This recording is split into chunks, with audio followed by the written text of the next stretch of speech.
ভিডিওটি দেখার আগে সবার কাছে ছোট্ট একটি রিকোয়েস্ট করতে চাই, প্লিজ প্লিজ প্লিজ যারা ভিডিওটি দেখবেন সবাই একটা করে সাবস্ক্রাইব করে দিবেন। আপনাদের ভালোবাসা পেলে এমন ভিডিও আরও উপহার দিব। ভিডিওগুলো বানাতে অনেক কষ্ট হয়, আমি জানি। ভিডিওটি অনেক মানুষই দেখবেন, প্লিজ একটা করে সাবস্ক্রাইব করে দিবেন। সবাইকে পুরো গল্পটি দেখার জন্য অনুরোধ রইল। আর যারা আমাকে ভালোবাসে তারা একটা করে লাইক করে দেখিয়ে দিবেন। Love you all.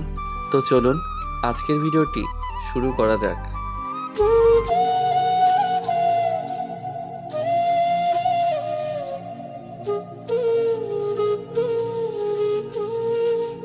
এই পিচ্চি, এইভাবে রাস্তার পাশে দাঁড়িয়ে দেওয়ালের দিকে মুখ করে কি করছিস তুই? দেখতে পাচ্ছেন না আমি দেওয়ালে ছবি আঁকছি? হোয়াট? আমি তো দেখছি তুই দাঁড়িয়ে দাঁড়িয়ে হিসু করছিস। দেখতেই যখন পাচ্ছেন তাহলে আবার জিজ্ঞেস করছেন কেন? কি আবার মুখে মুখে তর্ক করছিস? তুই তো দেখি খুব বেয়াদব একটা ছেলে। দেখি এদিকে ঘুরতো, তোর চাঁদ মুখখানা একটু দেখি। কে তুই? হ্যাঁ, এই তো দেখে নেন। আমার চেহারা অবশ্য খারাপ না, এই জন্য সবাই আমাকে দেখতে চায়। আপনি চাইলে একটা ছবিও তুলে রাখতে পারেন পরে দেখার সুবিধার জন্য। তবে রে, এইটুকু একটা ছেলে দেখে মনে হয় কত ভদ্র, একেবারে নিষ্পাপ, আর তুই কিনা এতটা বিচ্ছু। আবার দাঁত বের করে হাসছিস? দাঁড়া, তোকে দেখাচ্ছি মজা। এ কি আপু, আমাকে ভিজিয়ে দিচ্ছেন কেন? সেটা আমার সাথে বেয়াদবি করার আগে তোর ভাবা উচিত ছিল। ছি ছি ছি। কি হয়েছে? কোথাও মরা ইঁদুর দেখতে পেলেন নাকি? এভাবে ছিছি করছেন কেন? আগে তুই নিজের প্যান্টের নিচের দিকে তাকা আহাম্মক, তাহলেই বুঝবি। এই রে, কথার ফাঁকে আবির নিজের প্যান্টের চেন আটকাবে সেটাই তার খেয়াল ছিল না। দেখছেন কি একটা অবস্থা? ঈশিতার বলার সাথে সাথে আবির পেছনের দিকে ফিরে তার প্যান্টের চেনটা আটকে দেয়। তারপর আবার ঈশিতার দিকে ফিরে সে লজ্জায় তার মুখে হাত দিয়ে বলে, আপু, কি? সত্যি করে একটা কথা বলবেন? আপনি আবার আমার কিছু দেখে ফেলেননি তো? হারামজাদা ছেলে, একে তো আমাদের বাসার দেওয়ালের সামনে দাঁড়িয়ে দাঁড়িয়ে এসব করছিলি, তার উপর আবার এসব বাজে কথা বলছিস। ও আচ্ছা আপু, এটা আপনাদের বাসা? সরি, আসলে খুব জোর পেয়ে গেছিল, তাই আশেপাশে কোথাও জায়গা না পেয়ে এখানে একটু যাই হোক, আপনাদের বাসার দেয়ালের রংটা খুব সুন্দর, তার উপর এখন একটু নতুন ডিজাইন করে দিলাম। ঈশিতা রেগে গিয়ে ওর দুটো চোখ বড় বড় করে ভুরুগুলো কপালে তুলে আবির দিকে তাকিয়ে আছে। মনে হচ্ছে যেন এক্ষুনি আবিরকে গিলে খেয়ে ফেলবে। কি হলো আপু, আপনি এভাবে আমার দিকে তাকিয়ে আছেন কেন? মনে হচ্ছে আপনি সকাল থেকে কিছু খাননি। আমার ব্যাগে চানাচুর আছে, আপনি খাবেন? দাঁড়া, আমি চানাচুর না, এক্ষুনি তোকে খাবো, দাঁড়া তুই। এ বলে মেয়েটি আবিরকে যে একটা দৌড়ানি দিয়ে ধরতে যাবে, তখন আবির সুযোগ বুঝে দিয়ে দেয় একটা লম্বা দৌড়। ছোটবেলায় একবার স্কুলে অঙ্কের দৌড়ে আবির প্রথম হয়েছিল। আজ মনে হচ্ছে সেই দৌড়টা আবারও তার কাজে লাগছে। আবির তো এক দৌড়ে ঈশিতার কাছ থেকে অনেকটা দূরে চলে যায়। আবির দৌড়াতে দৌড়াতে দূরে গিয়ে থেমে পড়ে। এরপর সে পিছনে ফিরে তাকিয়ে দেখে ওই দূরে ঈশিতাও তার পেছনে পেছনে দৌড়াতে দৌড়াতে ক্লান্ত হয়ে দাঁড়িয়ে গেছে। কোমরে হাত দিয়ে পথের দিকে তাকিয়ে হাঁপাচ্ছে সে, আর দূর থেকে আবিরকে পুরো ধুয়ে দিচ্ছে, মানে আবিরের 14 গোষ্ঠী উদ্ধার করে দিচ্ছে। এই যে আমার 14 গোষ্ঠী হলো অনেক বড়, আমার 14 গোষ্ঠীকে গালি দিতে আপনার বয়স ফুরিয়ে যাবে। দূর থেকে চিৎকার করে ঈশিতাকে বলছিল, আবির, পাঠক পাঠিকাগণ, এবার আমাদের গল্পের নায়কের পরিচয়টা দিয়ে নিন। আমাদের গল্পের নায়কের নাম হচ্ছে আবির। আবির সবেমাত্র এসএসসি পরীক্ষা শেষ করে কলেজে ভর্তি হয়েছে। আজ তার কলেজের প্রথম দিন ছিল। প্রথম দিন হয় আজ কলেজে কোনো রকম ক্লাস হয়নি, তাই কোনো রকম সবার সাথে একটু পরিচিত হয়ে আমাদের গল্পের নায়ক বাসায় ফিরছিল তার বেস্ট ফ্রেন্ড রিয়াদের সাথে। রিয়াদের বাসা আবিরদের বাসার একটু আগে, তাই রিয়াদ আগেই বাসায় পৌঁছে যায় আর আবির একা একা তাদের বাসার দিকে হাঁটতে থাকে। কিন্তু রাস্তার মধ্যে হঠাৎ করে আবিরের পা দুটো একটু হিসু ব্রেক দিয়ে দেয়। তারপর সে দাঁড়িয়ে আশেপাশে কোথাও তেমন জায়গা না পেয়ে সাইডে একটা বাড়ির দেওয়াল দেখতে পেয়ে আর আশেপাশে কাউকে না দেখে সেখানে কাজ চালিয়ে দিচ্ছিল। আর এরপর কি হলো তা তো আপনারা সবাই জানেন। আপাতত একটু জেনে রাখেন, বাকিটা আপনারা গল্পের মধ্যে জানতে পারবেন। দৌড়ানি খেয়ে বাসায় চলে আসে আবির। বাসার মেন দরজার কলিং বেল বাজাতেই আবিরের ছোট্ট বোন লামিয়া এসে দরজা খুলে দিল। আবির লামিয়ার দিকে তাকিয়ে দেখে লামিয়ার মুখটা কেমন গোমড়া করে আছে, মানে গাল দুটোকে ফুলিয়ে রেখেছে। লামিয়া, কি হয়েছে? তুই আজকে স্কুলে যাসনি? আম্মু কোথায়? জানি না, আমি তোমার সাথে কোনো কথা বলবো না। কেন? তুমি আমাকে তোমার সাথে তোমার কলেজে নিয়ে যাওনি কেন? আরে পিচ্চি মরিস, আজকে তো আমার কলেজের প্রথম দিন ছিল, তাই তোকে নিয়ে যাইনি। কালকে ঠিক নিয়ে যাব। সত্যি নিয়ে যাবা তো? হুম। এখন বল আম্মু কোথায়? আর তুই আজকে স্কুলে যাসনি কেন? আজকে আমাদের স্কুলের একজন স্যার মারা গেছে, তাই স্কুল তাড়াতাড়ি ছুটি দিয়ে দিয়েছে। আর আম্মু রান্না করছে কিচেনে। ও আচ্ছা। এরপর আবির লামিয়ার হাত ধরে বাসার ভেতরে প্রবেশ করে। আম্মু, আম্মু। আবির এসেছিস? যা ফ্রেশ হয়ে নে, আমার রান্না প্রায় শেষ হয়েছে, আমি তোকে খাবার দিচ্ছি। ঠিক আছে আম্মু। ভাইয়া ভাইয়া, আমার জন্য চকলেট নিয়ে এসেছো? না, আজকে আমি নিজেই কিছু খেতে পারি নাই, শুধু দৌড়ানি ছাড়া। মানে কি বলছিস? কে তোকে দৌড়ানি দিয়েছে? নিশ্চয়ই কারোর সাথে মারামারি করেছিস। আরে না আম্মু, কি যে বলো না তুমি, আমি তো ভালো ছেলে, মারামারি কেন করব? তাহলে কোথায়, কার থেকে দৌড়ানি খেয়েছিস? সত্যি করে বল। কোথাও না আম্মু, আমি ফ্রেশ হয়ে আসছি, তুমি খাবার রেডি করো। এরপর আবির রুমে গিয়ে তার কলেজের ব্যাগ কাঁধ থেকে বিছানায় ছুঁড়ে ফেলে দিল। তারপর একটা লুঙ্গি আর তোয়ালে নিয়ে ওয়াশরুমে প্রবেশ করলো আবির। গোসল করে ফ্রেশ হয়ে নিচে খাবার টেবিলে এসে বসে খাবার খেতে থাকে আবির। এর মধ্যে আবিরের আম্মু জিজ্ঞেস করে, তা আজকে কলেজের প্রথম দিনটা কেমন কাটলো বললি না তো? আম্মু, বেশ ভালোই কেটেছে। যাক ভালো। স্কুলে পড়ার সময় তো তোর দুষ্টুমির কারণে তিনটা স্কুল বদলাতে হয়েছে। এখন তুই বড় হয়েছিস, কলেজে পড়ছিস, এখন কলেজ থেকে যেন তোর আর কোনো কমপ্লেন না আসে। আসবে না আম্মু? না আসলেই ভালো। এখন খাওয়া দাওয়া শেষ করে চুপচাপ রুমে গিয়ে রেস্ট কর। সন্ধ্যায় তোর আব্বু বাসায় ফিরে তোকে যদি বাসায় না দেখে তাহলে আবার রাগ করবে। এরপর আবির তার আম্মুর কথা মতো খাওয়া শেষ করে তার রুমে গিয়ে বিছানায় গা এলিয়ে দেয়। তার পা দুটো যেন এতক্ষণে একটু বিশ্রাম পাচ্ছে। বিছানায় শোয়ার সাথে সাথেই চোখ দুটো ঘুমে বন্ধ হয়ে আসছে আবিরের। তারপর একটু ঘুমিয়ে নেয়। বিকেলে ঘুম ভাঙে আবিরের। আবির ঘুম থেকে উঠে ফ্রেশ হয়ে বাসা থেকে ফুটবল নিয়ে মাঠে বন্ধুদের সাথে খেলতে যাওয়ার জন্য বের হয়। রাস্তা দিয়ে ফুটবল নিয়ে খেলতে খেলতে মাঠে যাচ্ছে আবির। তখন হঠাৎ আচমকা তার সামনে ঈশিতা আর তার বান্ধবীরা পড়ে যায়। একই পথ দিয়ে তারা আবিরের বিপরীত দিকে হাঁটছিল। একে হয়তো বলে কপাল, আবির আসলেই আর চাচ্ছিল না যে সে আবারও ওই মেয়ের সামনে পড়ুক, কিন্তু ভুলবশত আবার একবেলার মধ্যে তাদের দেখা হয়ে যায়। আবির ফুটবলটা হাতে নিয়ে ঈশিতাকে না দেখার ভান করে মাঠের দিকে এগোচ্ছে। এর মধ্যে ঈশিতা আবিরকে দেখতে পেয়ে ওর পাশে একটি মেয়েকে বলল, দেখ দেখ, এই সেই ছেলেটা যার কথা আমি এতক্ষণ তোদের বলছিলাম। এই দেখ, এখন আবার এসব কি ছোট ছোট প্যান্ট পরে আমাদের সামনে দাঁড়িয়ে আছে। আপু, আমি মাঠে খেলতে যাচ্ছি, আর বিকেলে কেউ কোথাও খেলতে গেলে ফুল প্যান্ট আর টাই টি শার্ট পরে খেলতে যায় না নিশ্চয়ই?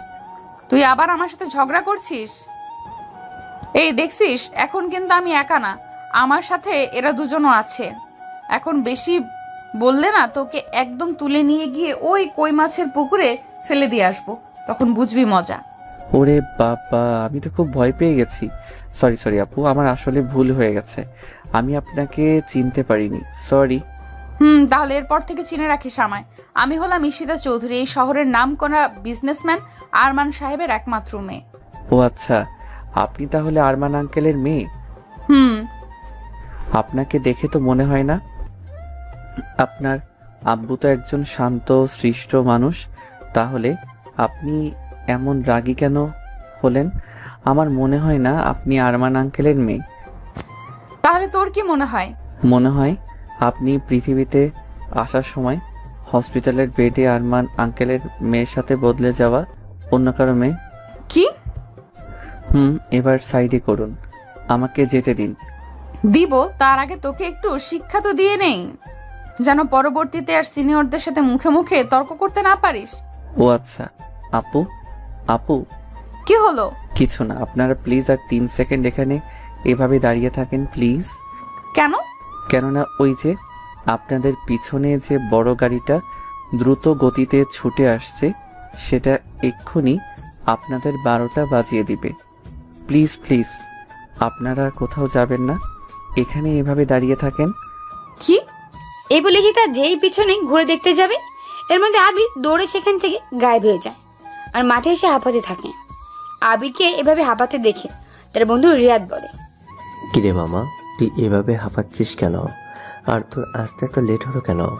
প্রায় তো সন্ধ্যা হয়ে আসতেছে, এখন আসলি যে? আর বলিস না দোস্ত, এই একটা মেয়ে বারবার আমার চোখের সামনে পড়ে আমাকে শাসাচ্ছে। কি, কোনো মেয়ে যে কিনা আমার বন্ধুকে শাসাচ্ছে?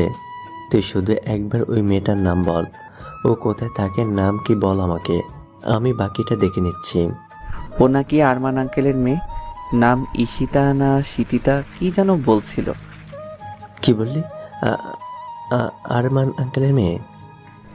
কি রে, শুনে এমন তোতলাতে শুরু করলি যে মনে হয় সব হাওয়া বের হয়ে গেল তোর। আরে মামা, তুই কি করছিস ওনার সাথে? আমি কি করতে যাব, উল্টো উনি তো আমাকে সকালে লেকচার দিচ্ছিল। বলিস কি? হুম।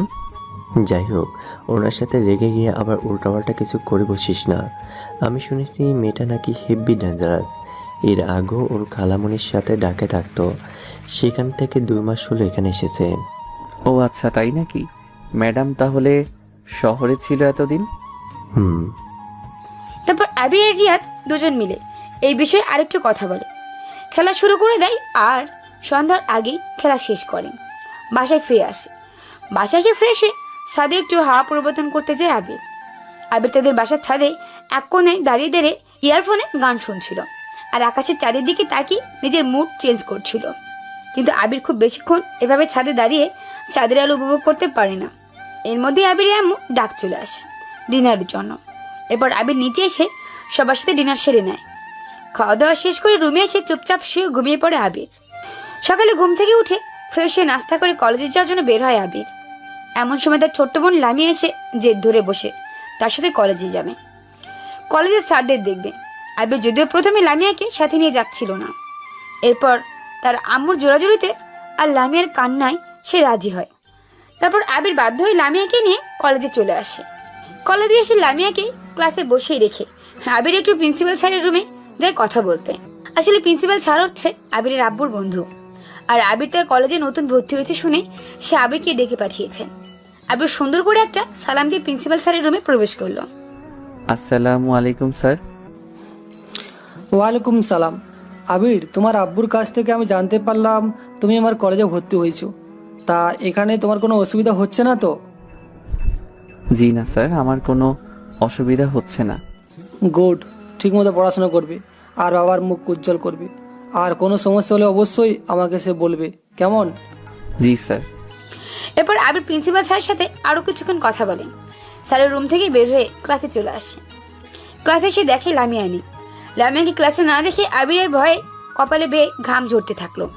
লামিয়া আবার হারিয়ে যায়নি তো?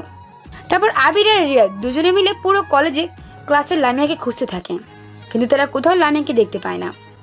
শেষমেশ ওরা দুজনে ক্লান্ত হয়ে কলেজের মাঠে পাশে একটা বটগাছে আসে, সেখানে গিয়ে বসে। আবির যেই আব্বুকে কল দিতে যাবে তখনই দেখতে পায় লামিয়া ঈশিতার হাত ধরে ক্লাসের দিকে যাচ্ছে।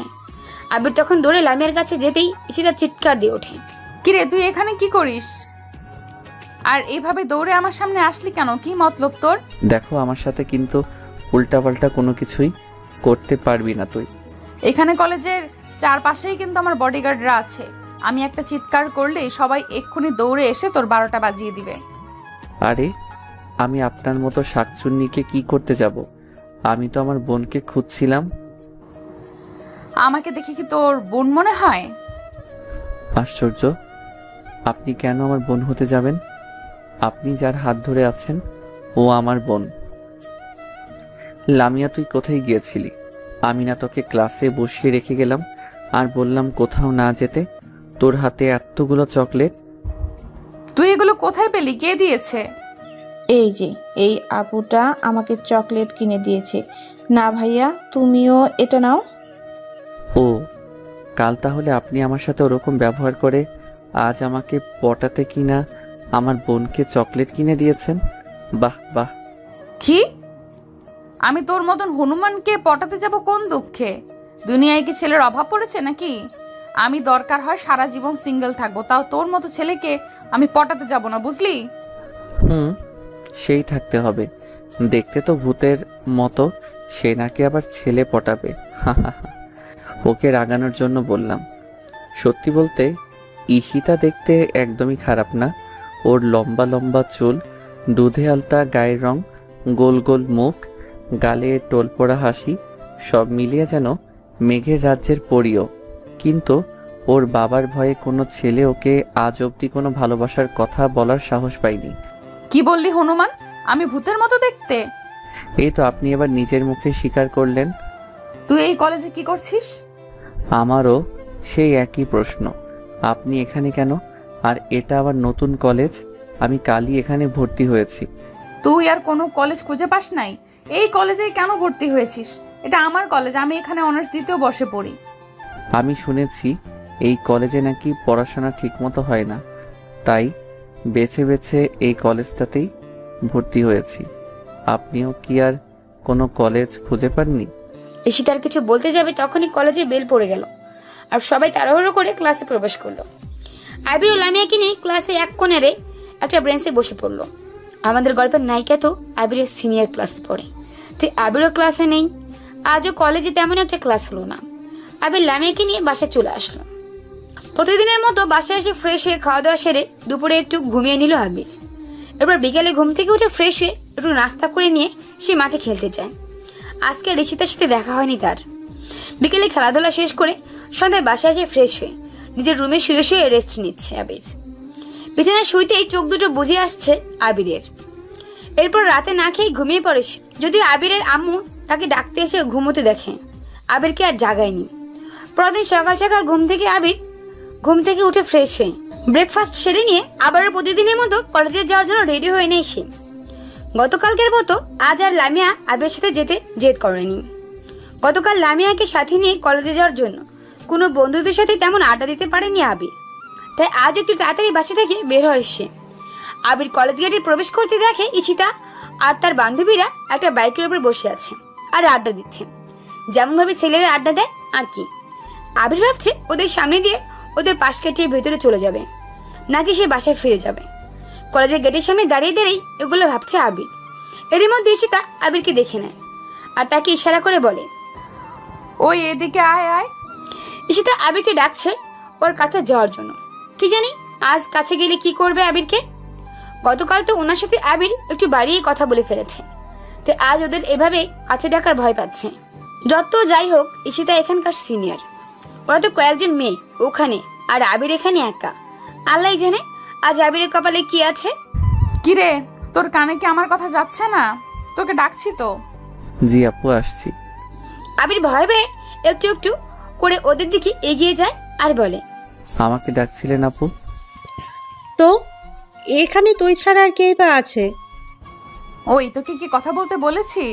ওর সাথে আজ আমি বোঝাপড়া করব।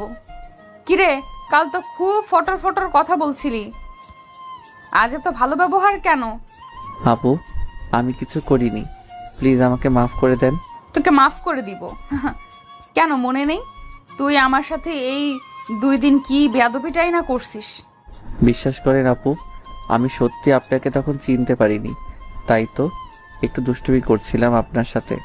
এরপর থেকে আমি আর আপনার সাথে কোনো রকম বেয়াদবি দুষ্টুমি করব না, প্রমিস। চুপ, আর একটাও কথা বলবি না। তুই জানিস তো আমি কে? আমার নাম ঈশিতা চৌধুরী। হ্যাঁ, সেদিন বললেন তো, খুব সুন্দর নাম আপনার। ওই পাম দিচ্ছিস? কিরে, কথা বলছিস না কেন? আপনি না বললেন কথা না বলতে? মুখে মুখে কথা বলিস, তোকে তো আজ। কথাটা বলে ঈশিতা যেই আবিরের গলায় থাপ্পড় দিতে যাবে তখন সাথে সাথে আবির নিজের চোখ বন্ধ করে নেয় আর মনে মনে বলে, দেখ কেন যে কলেজে ভর্তি হতে গেলাম। বেশ কিছুক্ষণ হলো আবির চোখ বন্ধ করে আছে, কিন্তু এখনো তার গালে কিছু পড়ছে না। যাকগে, আমাদের আবিরের কপালটা মনে হয় ভালো। এরপর আস্তে আস্তে চোখ খুলে আবির চোখ খুলে দেখে ঈশিতা আর ওর বান্ধবীরা সবাই মিলে তার দিকে তাকিয়ে দাঁত বের করে খিলখিল করে হাসছে। ওদের এভাবে হাসতে দেখে আবির লজ্জায় বোকার মতো সেখানে চুপচাপ দাঁড়িয়ে থাকে। ওই তোদের আমি হাসতে বলেছি? চুপ কর সবাই।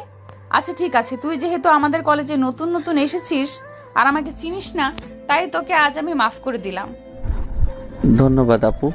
আরে দাঁড়া দাঁড়া, আমি তোকে মাফ করব, তবে আমার একটা শর্ত আছে। কি শর্ত আপু?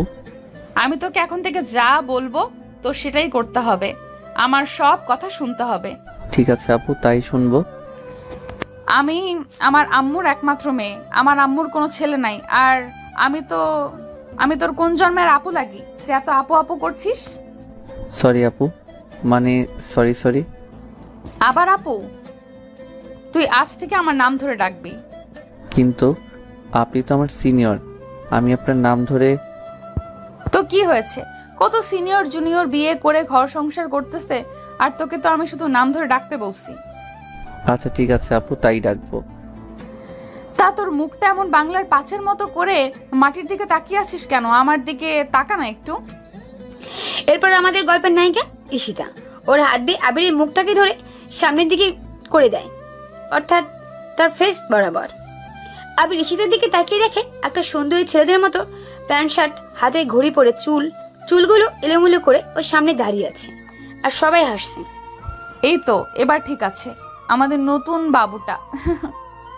আপু এবার তাহলে আমি যাই। কি আবার আপু? বললাম না নাম ধরে ডাকবি না। তোকে দেখছি একটা শাস্তি না দিলে তোর মনে থাকবে না। এদিকে শাস্তির কথা শুনে তো আবির কলিজা শুকিয়ে যায়, না জানে আবার কি করতে বলে তাকে। ভয়ে ঘাম ঝরতে থাকে আবিরের। এরপর ঈশিতা ওর ব্যাগ থেকে একটা লাল গোলাপ বের করে আবিরের দিকে বাড়িয়ে দিয়ে বলে, এই না ধর, এই ফুলটা নে। ফুল দিয়ে কি করবো আপু? সরি ঈশিতা। এটা দিয়ে এই যে দেখ, ওইখানে একটা মেয়ে নীল শাড়ি পরে দাঁড়িয়ে আছে, তাকে গিয়ে এই ফুলটা দিবি আর বলবি তুই ওনাকে ভালোবাসিস, আই লাভ ইউ। আপু আমি এটি করতে পারবো না। ওই কি বললি তুই? তুই আমার কথা মানবি না? তোকে তো আজ আমি গিলে খেয়ে ফেলবো, তাড়াতাড়ি যা বলছি।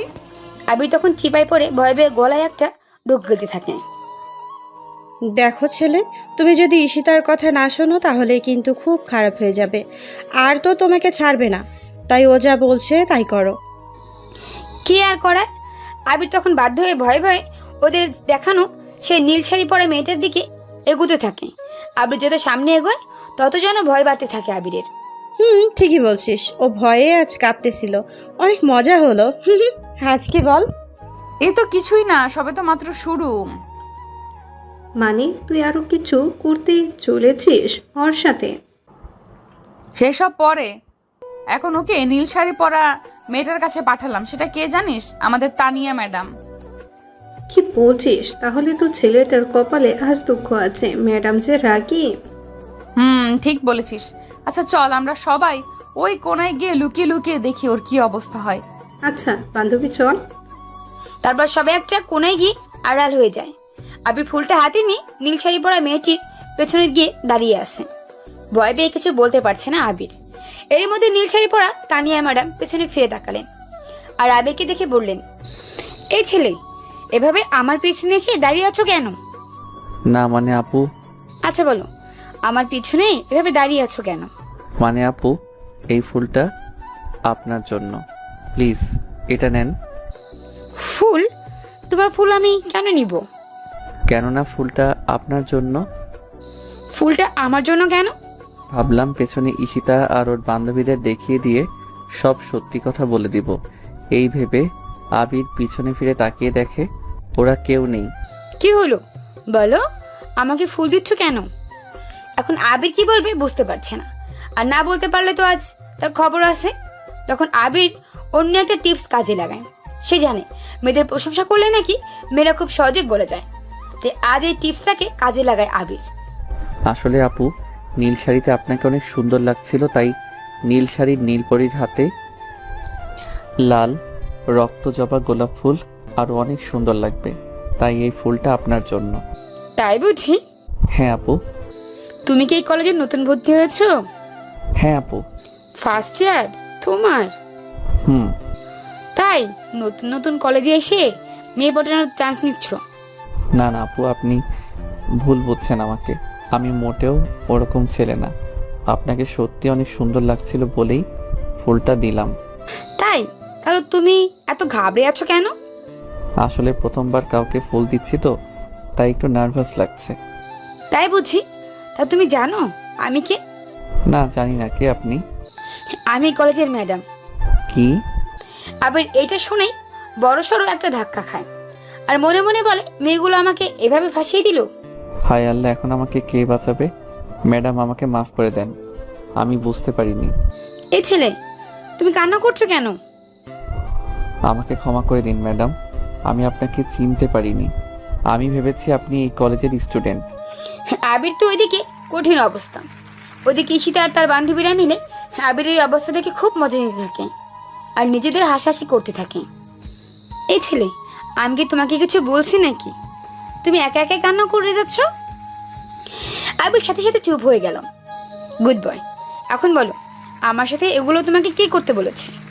ম্যাডাম, আপনি বুঝলেন কিভাবে যে আমাকে কেউ এগুলো করতে বলেছে? আমি প্রথমেই তোমাকে দেখে বুঝতে পেরেছি। এখন বলো তো। পরে বলবো ম্যাডাম। না, তুমি এখনই বলো, সমস্যা কোথায়? ম্যাডাম, যদি তারা আবার আমার সাথে এমন করে তখন বলবো আপনাকে। আচ্ছা ঠিক আছে, তাহলে তুমি এখন ক্লাসে যাও, কিছুক্ষণ পরই ক্লাস শুরু হবে। হুম। কি হলো, যাচ্ছ না কেন? কিছু বলবে? ম্যাডাম। বলো। ম্যাডাম, এই শাড়িটাতে আপনাকে সত্যি অনেক সুন্দর লাগছে। বলে আবির পেছনের দিকে এগিয়ে বসে। পেছনে এগুতেই তানিয়া আবিরের শার্টের কলার ধরে আবিরকে ওদের সাইডে আড়াল করে নিল। কিরে, তুই এতক্ষণ ধরে ম্যামের সাথে কিসের কথা বলছিলি? আপনি আমাকে যা শিখিয়ে দিয়েছিলেন আমি ম্যাডামকে সেটাই বলছিলাম। সত্যি তো? তুই আবার আমাদের নাম টাম ম্যাডামের কাছে বলে দিসনি তো? না। আচ্ছা ঠিক আছে, এখন সোজা তুই ক্লাসে যাবি, আর কোনো মেয়ের সাথে তুই কথা বলবি না। ঠিক আছে। আর এরপর আবির ভদ্র ছেলের মতো ক্লাসে চলে যায়। আবির ক্লাসে এসে দেখে তার প্রাণপ্রিয় বন্ধু রিয়াদ তার জন্য ক্লাসে বসে অপেক্ষা করছে। আবির রিয়াদের সামনে যেতেই রিয়াদ আবিরকে দেখে বলে উঠল, কিরে, তুই এতক্ষণ কোথায় ছিলি? আমি সেই কখন থেকে তোর জন্য অপেক্ষা করছি। আর বলিস না দোস্ত, আমার সাথে এতক্ষণ কি কি যে হয়ে গেল তা তুই ভাবতেও পারবি না। কি কি হলো মানে? তোকে কি আবার সিনিয়র কোনো ভাই ব্রাদার কট মেরে দিল নাকি? আবির, ঠিক আছিস? এরপর আবির রিয়াদের কাঁধে হাত রেখে তার পাশে বসে সব ঘটনা খুলে বলল। বলিস কি বন্ধু, তুই তো দেখি আজকে খুব বাঁচা বেঁচে গেছিস। বন্ধু, আজকে খুব জোর বেঁচে গেছি। আল্লাহ কোনো মতে এবার আমাকে বাঁচিয়ে নিয়েছে। তবে ঈশিতা আপু কিন্তু কাউকে এত সহজে ছাড়ে না। কলেজে যদি কোনো ছেলে কোনো মেয়েকে বিরক্ত করে তাহলে তাদের ঈশিতা আপু একদম জন্মশিক্ষা দিয়ে দেয়। আর তুই কিনা প্রথম দিনগুলোতেই ঈশিতা আপুর খপ্পরে পড়লি। যাই হোক, ওনার কাছ থেকে একটু সাবধানে থাকিস। তাই নাকি? কিন্তু দোস্ত, আমি তো এই মেয়ের চোখের সামনে পড়তে চাই না। নিয়তি বারবার আমাকে ওনার সামনেই ফেলে দেয়। বুঝলাম, ওনার কাছ থেকে সাবধান থাকাটাই ভালো। তুই তো জানিস ঈশিতার বাবা এই শহরের সবচেয়ে পাওয়ারফুল লোক। ওনার ভয়ে সবাই থরথর করে কাঁপে। আর বড় বড় সব লোকজন, মন্ত্রী মিনিস্টাররা ওনার কথায় উঠে বসে। এর আগেও ও দু একজন ছেলেকে নাকি মাঠের মাঝখানে সবার সামনে মেরেছিল আর কান ধরে তাদেরকে দাঁড় করিয়ে রেখেছিল মেয়েদের ইপটিজিং করার অপরাধে। ও, বুঝলাম। কি বুঝলি? ঈশিতা হলো ভালো গন্ডি, ও শুধু বখাটে ছেলেদেরকেই শাস্তি দেয়। এর কিছুক্ষণ পর ঘন্টা পড়লো। ধীরে ধীরে সবাই ক্লাসে আসতে শুরু করলো। আবির ক্লাসের জানালায় সাইডটাতে মাঝখানে বসেছে আর বাম সাইডে রিয়াদ বসেছে আর ডান সাইডে সিটটা ফাঁকা। সবাই ক্লাসে এসে যে জায়গায় বসেছে। ওইদিকে ঈশিতা আর তার বান্ধবীরাও ক্লাসে যাচ্ছে। ঈশিতা যাওয়ার সময় জানালা দিয়ে আবিরের দিকে ভুরু কুচকে তাকিয়ে আবিরকে দেখছে। আবির এটা টের পেয়ে সে অন্যদিকে মুখ করে নেয়। বলা তো যায় না, ঈশিতা যদি আবার আবিরকে দেখে যদি ক্লাসের ভিতরে চলে আসে তখন। তারপর ক্লাস শুরু হলো। স্যার ক্লাসে আসলেন আর সব শিক্ষার্থীদের সাথে মত বিনিময় করতে লাগলেন। এর মধ্যে একটি মেয়ে লেট করে ক্লাসে প্রবেশ করে, যার নাম তাসনিম। তাসনিম স্যারকে সালাম দিয়ে সরি বলে ক্লাসের ভিতরে প্রবেশ করে। সে কোথায় বসবে সে সিট খুঁজতে থাকে। কোথাও সিট খালি নেই। না পেয়ে আবিরের পাশে স্যার তাসনিমকে গিয়ে বসতে বলে। এরপর তাসনিম আবিরের পাশে গিয়ে বসে। আবির মনে মনে ভাবছে এবার তার কি হবে। ওর পাশে একটা মেয়ে বসেছে, এটা যদি কোনোভাবে ওই গুন্ডি মেয়েটা দেখে ফেলে তারপর আবিরের উপর রাগ করে তখন কি হবে? এভাবে আবির কিছুটা সাইডে হয়ে যাচ্ছে, মানে ব্রেঞ্চের এক কোণানে গিয়ে রিয়াদের একদম পাশাপাশি বসেছে। মেয়েটা এটা লক্ষ্য করে আবিরকে উদ্দেশ্য করে বলে, ভাইয়া কোনো সমস্যা? আপনি এরকম করছেন কেন? না কিছু না। ভাইয়া আপনার নাম কি? আমি আবির। আপনি? আমার নাম তাসমিন জাহান মিম। আমি গতকাল কলেজে আসিনি, তাই আজই আমার প্রথম ক্লাস। যদি কিছু মনে না করেন তাহলে আমরা কি বন্ধু হতে পারি? আবির কিছু বলার আগে পাশ থেকে রিয়াদ বলে উঠল, হ্যাঁ হ্যাঁ, কেন নয়, আজ থেকে আমরা 3 জন বন্ধু। আবির মনে মনে ভাবতে থাকে, শালা রিয়াদ নিশ্চয়ই মেয়েটাকে পটাবে। তাই তো আমি কিছু বলার আগেই ও নিজেই মেয়েটির সাথে ফ্রেন্ডশিপ করে নিল। সত্যি এই হালাই 1 নম্বরে বজ্জাত, মেয়ে পটাতে এক্সপার্টও। যাই হোক, এরপর ধীরে ধীরে তারা 3 জন দুটো ক্লাসে শেষ করে। এরপর টিফিনের ঘন্টা পড়লো। টিফিন পিরিয়ডে সবাই বাইরে চলে যায়, শুধু আবির আর রিয়াদ ছাড়া। তারা দুজনে এখনো ক্লাসেই বসে আছে। আবির চল ক্যান্টিনে যাই, আজকে আমি তোকে খাওয়াবো। তুই তো সবসময় খাওয়াস, আজ আমার ভালো লাগছে না, আর ক্ষুধাও নাই। তুই যা, খেয়ে আয়। কেন ভালো লাগছে না? কি হয়েছে তোর? কিছু না, তুই যা গিয়ে খেয়ে আয়, আমি ক্লাসে আছি। ওকে, আমি তাহলে কি আসছি। আবির টিফিনের সময় ক্যান্টিনে গেল না, কারণ এই সময় ক্যান্টিনে ঈশিতা আর তার বান্ধবীরা বসে আড্ডা দেয়। তারা আবিরকে আবার কি না কি শুরু করে দেয়, সেই ভয়ে আবির আজ ক্যান্টিনে গেল না। রাত ক্যান্টিন থেকে খেয়ে ক্লাসে এসে আবার আবিরের সাথে বসে পড়ে। এবার দুজন মিলে আবার গল্প আড্ডায় মেতে থাকে। এসবের মধ্যেই দিয়ে টিফিন পিরিয়ড শেষ হলো এবং পুনরায় ক্লাস শুরু হলো। টিফিন শেষ হয়ে তাসনিম, অর্থাৎ যেই মেয়েটি আবিরের পাশে বসেছিল, সে ক্লাসে এসে দেখে আবির আর রিয়াদ দুজনেই ক্লাসেই বসে আছে। তারপর বেঞ্চে এসে বসতে বসতে বলল, ওকে, কি ব্যাপার, তোমরা দুজন কি ক্লাস থেকে বের হওনি? না, আমরা আসলে ক্লাসে বলে কিছু নোট করছিলাম। ও আচ্ছা, তা আবির ভাইয়া কোনো কথা বলছেন না যে? আপনার কি মন খারাপ? না মানে এমনি। তারপর বলো। এরপর আবির আর তাসনিম দুজনে মিলে তাদের মধ্যে অল্প কিছুক্ষণ কথা বলে নেয়। এর মধ্যে ঈশিতা আর তার বান্ধবীরা তখন জানালার পাশে বারান্দা দিয়ে ক্লাসে যাচ্ছিল। আর ঈশিতা আবিরকে অগ্নিদৃষ্টি দিয়ে দেখছে। আবির ঈশিতার তাকানো দেখে যেই লুকাতে যাবে এমনি ক্লাসে ছাড় চলে আসে আর সবাই দাঁড়িয়ে যায়। আবির এদিকে মনে মনে ভাবতেছে, আমি আবার গেছি, ওরা আসার আর সময় পেল না, এবার নিশ্চয়ই আমার প্রাণটা যাবে। এরপর আবির অনেক ভয়ে ভয়ে সব ক্লাসগুলো শেষ করে। ছুটির সময় তারা 3 জনই ক্লাসরুম থেকে বের হয়ে বাইরে চলে আসে। তাসনিম রিয়াদ আর আবিরকে বাই বলে। তাসনিম অন্য মেয়েদের সাথে কলেজ থেকে বের হয়ে গেল। আবির আর রিয়াদও আজকে আর কোথাও দাঁড়ালো না, না জানি আবার কোন ভুল করে বসে সেই ভয়ে। আবির আর রিয়াদ তাড়াতাড়ি করে কলেজের মাঠ থেকে বের হওয়ার জন্য চেষ্টা করছে, যাতে তারা ঈশিতার চোখে না পড়ে। কিন্তু তাতে কোনো লাভ হলো না।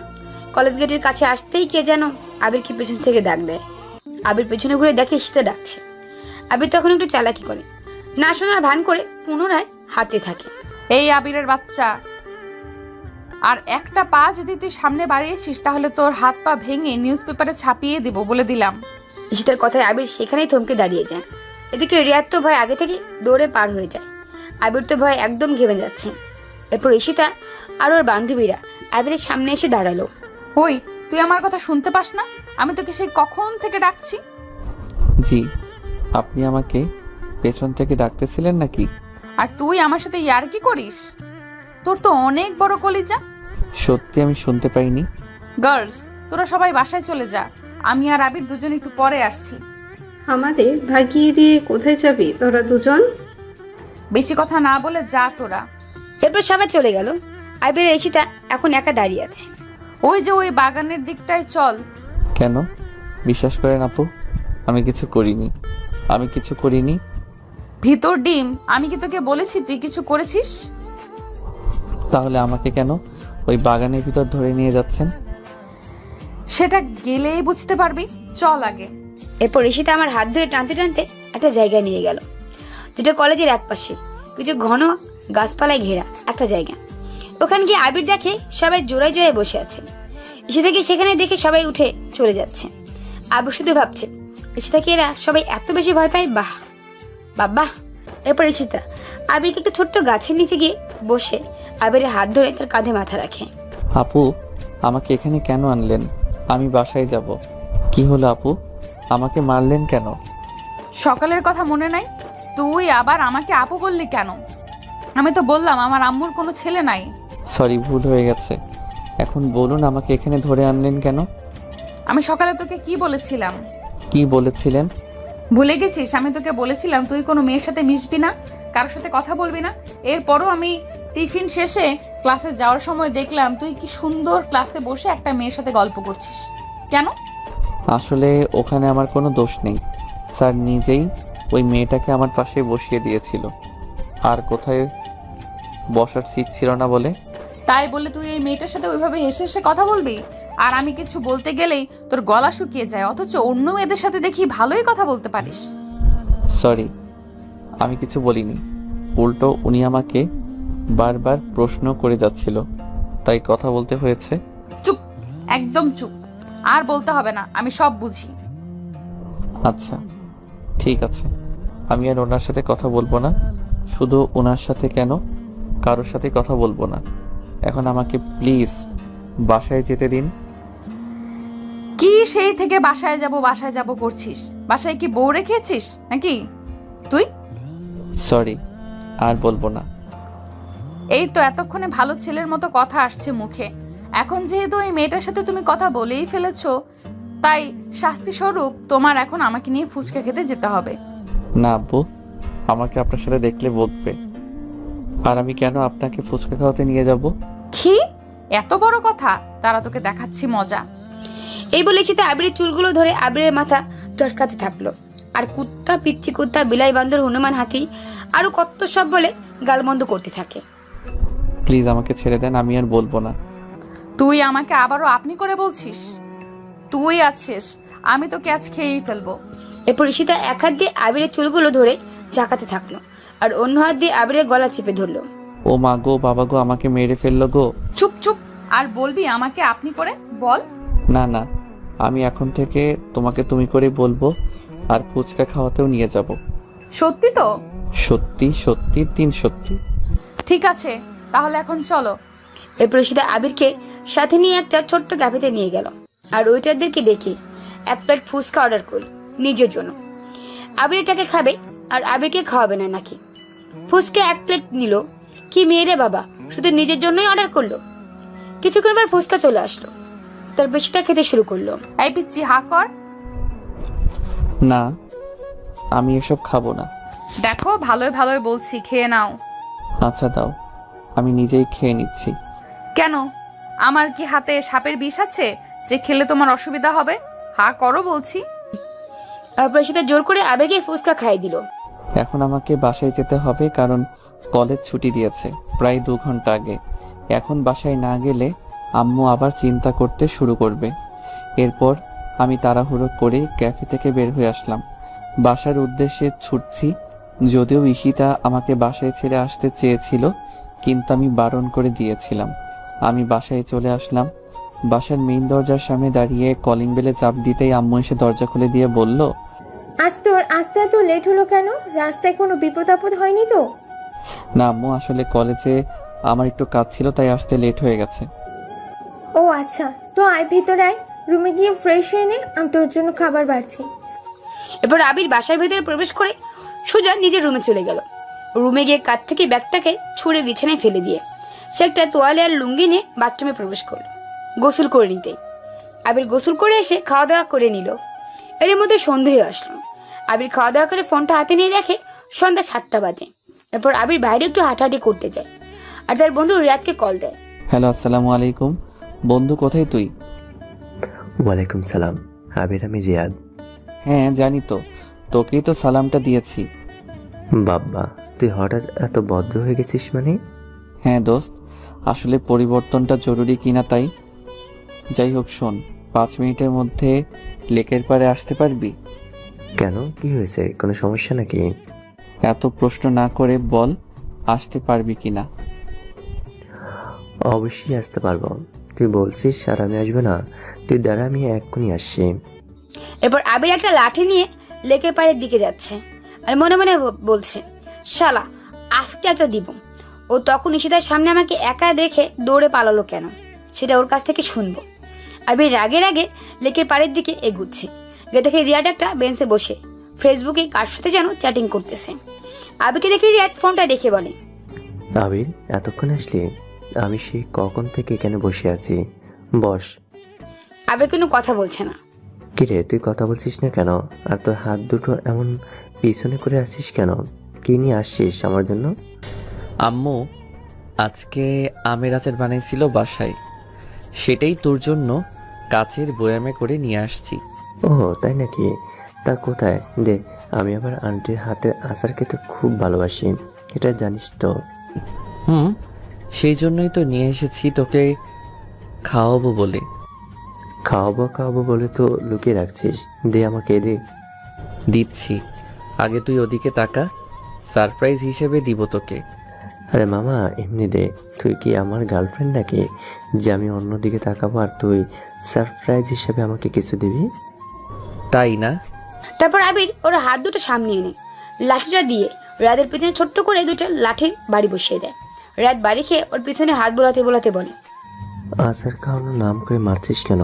এই জন্যে কি আমাকে এই সন্ধ্যাবেলা বাসা থেকে ডেকে নিয়ে আসলি? শালা, তুই তখন আমাকে ঈশিতা আপুদের সামনে একা রেখে দৌড়ে পালালি কেন? তো কি করবো, তোদের মামলা তোরে বুঝিস। আমি কেন মিশে ওনার সামনে বলে পাঠাতে যাব? আর আমি ভয় পেয়ে গেছিলাম কিনা তাই দৌড়ে পালিয়েছি। তুই কেন ওখানে দাঁড়িয়েছিলি? তুইও তো আমার পিছন পিছন দৌড়ে ওখান থেকে পালাতে পারতি। শালা। তারপর আবির রিয়াদের মধ্যে অল্প কিছুক্ষণ একটু হাতাহাতি হয়। শেষে দুজনেই ক্লান্ত হয়ে বেঞ্চে বসে যায়। শালা গন্ডার, যা সিগারেট নিয়ে আয়, তোর সাথে মারামারি করতে করতে ক্লান্ত আমি। 50 টাকা দে। 50 টাকা কেন? সিগারেট তো 10 টাকা করে, দুজনের জন্য দুইটা 20 টাকা, তাহলে 50 টাকা কেন চাচ্ছিস? 20 টাকার সিগারেটের দাম আর 30 টাকা আমার চার্জ। আচ্ছা ঠিক আছে, এই নে ফকির 50 টাকা। তারপর আবির বেঞ্চে বসে ফেসবুকিং করছে। রিয়াদ দোকানে সিগারেট আনতে যাচ্ছে। বন্ধু বান্ধবের আড্ডায় কি সিগারেট ছাড়া জমে বলেন? 2 মিনিটের মধ্যেই রিয়াদ সিগারেট ধরিয়ে দিল। আবির দিকে আসতে থাকে। ওকে আসতে দেখে রিয়াদ উঠে দাঁড়ায়, নয়তোবা ছেলে একাই দুটো সিগারেট শেষ করে দিবে। ঠিক তখনই এই রাস্তা দিয়ে আবিরের আব্বু অফিসে একজন সহকারী যাচ্ছিল। সে আবিরকে চেনে। তাকে আসতে দেখে রিয়াদ আবিরকে কেস খাওয়ানোর জন্য সিগারেটটা হাতে নিয়ে আবিরের দিকে দৌড়ে আসতে থাকে আর চিৎকার করে বলতে থাকে, আবির এই নে বন্ধু আবির, ধর। ওই না না বলে আবির দৌড়াতে থাকে। ওদিকে আবিরের আব্বুর অফিসে সহকারী উনি সব দাঁড়িয়ে দাঁড়িয়ে দেখছে। আবির দৌড়াচ্ছে আর পেছনে পেছনে রিয়াদ দৌড়াচ্ছে সিগারেট নিয়ে। দেখছেন ভাই, বন্ধু বান্ধব কিভাবে কেস খাওয়াই দেয়।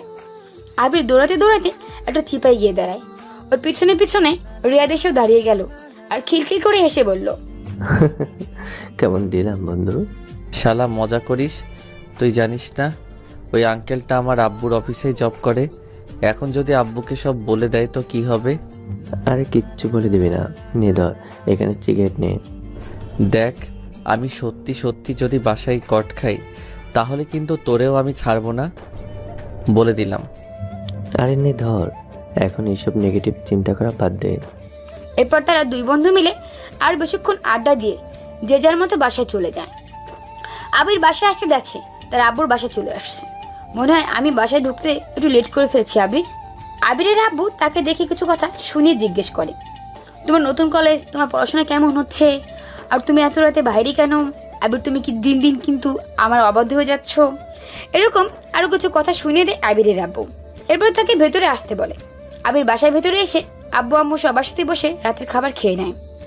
এরপর খাওয়া শেষ করে নিজের রুমে গিয়ে শুয়ে পড়ে। এর মধ্যে আবিরের ফোনে রিংটা বেজে ওঠে। আবির ফোনের স্ক্রিনের দিকে তাকিয়ে দেখে আননোন নাম্বার। তাই আবির আর ফোনটা রিসিভ করলো না, অমনি ফোনটাকে সাইড রেখে ঘুমিয়ে পড়ল। এভাবে আরো 2 সপ্তাহ কেটে যায়। আর এই 2 সপ্তাহের মধ্যে ঈশিতা আবিরকে অনেকভাবে টর্চার করে, আদরও করে। আদর বলতে আপনারা আবার অন্য কিছু মাইন্ড করেন না, এটা হচ্ছে অন্য আদর, যেটা আবিরের কেবল নিজের দিক থেকে অনুভব করতে পারে। ওইসব টর্চারের মধ্যে একসময় আবির ঈশিতাকে ভালোবাসতে শুরু করে, কিন্তু ওর ছেলেদের মতো চলাফেরা করানো আবির আর ভালোবাসাটাকে ঈশিতার সামনে প্রকাশ করে না। এভাবে খুনসুটি ঝরকার মধ্য দিয়ে দিনগুলো কাটছিল। একদিন সকালে আবির প্রতিদিনের মতো ঘুম থেকে উঠে ফ্রেশ হয়ে গা গোসল করে রেডি হয়ে 2 দিন পর কলেজে যাচ্ছিল। একটু তাড়াতাড়ি বাসা থেকে বের হয় আবির, কারণ গত 2 দিন সে কলেজে যায়নি, তাই কারোর সাথে দেখা হয়নি, কথা হয়নি। আবির তার আম্মুকে সালাম দিয়ে বাসা থেকে বের হয়। এরপর ধীরে ধীরে কলেজের দিকে এগোতে থাকে। কলেজের গেটে প্রবেশ করতেই আবির দেখে এখনো তেমন কেউ কলেজে আসেনি। আবির ক্লাসের দিকে যায়, ক্লাসরুমে গিয়ে দেখে তাসনিম একা একা ক্লাসে বসে আছে। তো আবির আর একা ক্লাসে তার সাথে থাকলো না। আবির ক্লাস থেকে বের হয়ে এসে মাঠের ভেতরে একটা গাছের নিচে এসে বসে। আবিরের পেছন পেছন তাসনিমও আসে। তাসনিম এসে আবিরকে পেছন থেকে ডেকে বলে, আবির ভাইয়া, তুমি এই 2 দিনে কলেজে আসোনি কেন? আসলে আমার বাসায় একটু প্রবলেম ছিল, তাই। ও আচ্ছা, তুমি আমাকে একটা হেল্প করতে পারবে প্লিজ? বলো কি হেল্প। বলছি আর এদিক ওদিক তাকাচ্ছি, যদি কোথাও থেকে আবার উশিতা চলে আসে আর আমাদের দুজনকে কথা বলতে দেখে। তুমি আগে আমাকে কথা দাও যে তুমি আমাকে হেল্প করবা। আগে বলো, যদি আমার সাধ্য মতো হয় তাহলে নিশ্চয়ই করব। আসলে আমি তোমার বন্ধু রিয়াদকে পছন্দ করি, ভালোবাসি। কি? হ্যাঁ, রিয়াদকে হাই স্কুল লাইফ থেকেই ভালোবাসি। আমি ওকে স্কুল লাইফ থেকেই চিনি, কিন্তু ও আমাকে চেনে না। আসলে আমাদের সামনের বাসায় ওরা ভাড়া থাকতো, সেখান থেকেই আমি ওকে চিনি। আর ধীরে ধীরে আমার ওকে ভালো লাগতে শুরু করে। এখন আমি ওকে ভালোবাসি, কিন্তু বলতে পারি না। আর বলবোই বা কীভাবে? ও তো আমার সাথে ঠিক করে কথাই বলে না। অনেক কষ্ট করে আমি ওর ফেসবুক আইডিটা নিয়েছিলাম। আমি একদিন রিয়াদকে জিজ্ঞাসা করি, তুমি আমার সাথে কথা বলো না কেন? তার উত্তরে রিয়াদ বলেছিল ওর নাকি আমার সাথে কথা বলতে লজ্জা লাগে, তাই আমার সাথেও বেশি কথা বলে না। তাই এখন যা করার আপনাকেই করতে হবে। এর মধ্যে আমি কি করব? তুমি রিয়াদের বেস্ট ফ্রেন্ড। তুমি যদি রিয়াদকে বলো আমি ওকে পছন্দ করি, আমি ওকে ভালোবাসি, তাহলে ও নিশ্চয়ই তোমার কথা শুনবে। ও কখনোই তোমার কথা ফেলবে না। তাই প্লিজ আমার এই উপকারটা করো। আমি রিয়াদকে ছাড়া বাঁচবো না। তাই? হুম। আচ্ছা থাক, আমার বন্ধুর জন্য আর তোমাকে মরতে হবে না। আমি দেখছি তোমাদের বিষয়টা, তুমি কোনো চিন্তা করো না। মনে করো তোমাদের কাজটা হয়ে গেছে। অনেক অনেক ধন্যবাদ আপনাকে আবির ভাইয়া। ভাইয়া এই চিঠিটা নেন, এইটা আমি আপনার বন্ধুকে দিয়ে দিন প্লিজ। আচ্ছা, দিয়ে দিব। তারপর আবির সেই তাসনিমের হাত থেকে রিয়াদের চিঠিটা নিয়ে যাবে। তখন কোথা থেকে যেন সেখানে ঈশিতা এন্ট্রি হয়, আর সে আবিরকে তাসনিমের চিঠিটা দিচ্ছে। সেটা দিতে দেখে নেয়। তাসনিম আবিরের হাতের চিঠিটা নিয়ে ক্লাসে চলে যায়। তারপর আবির কলেজ গেটের দিকে তাকিয়ে দেখে ঈশিতা তার দিকে অগ্নিদৃষ্টি নিয়ে এগিয়ে আসছে। আবির তখন চিঠিটা লুকিয়ে নেয়। এরপর ঈশিতা আবিরের সামনে এসে বলে, ওই শয়তান, তুই আবার ওই মেয়েটার সাথে কি কথা বলছিলি? আর আমাকে দেখে কি লুকোচ্ছিস? তোর হাতে কি দেখি? চিঠি। চিঠি মানে? ওই মেয়ে কি তোকে লাভ লেটার দিছে নাকি? আমি তো আজ ওকে মার্ডার করেই ফেলবো। ওর এত বড় সাহস! দেখি চিঠিটা আমার হাতে দে। না না, এটা তোমাকে দেওয়া যাবে না।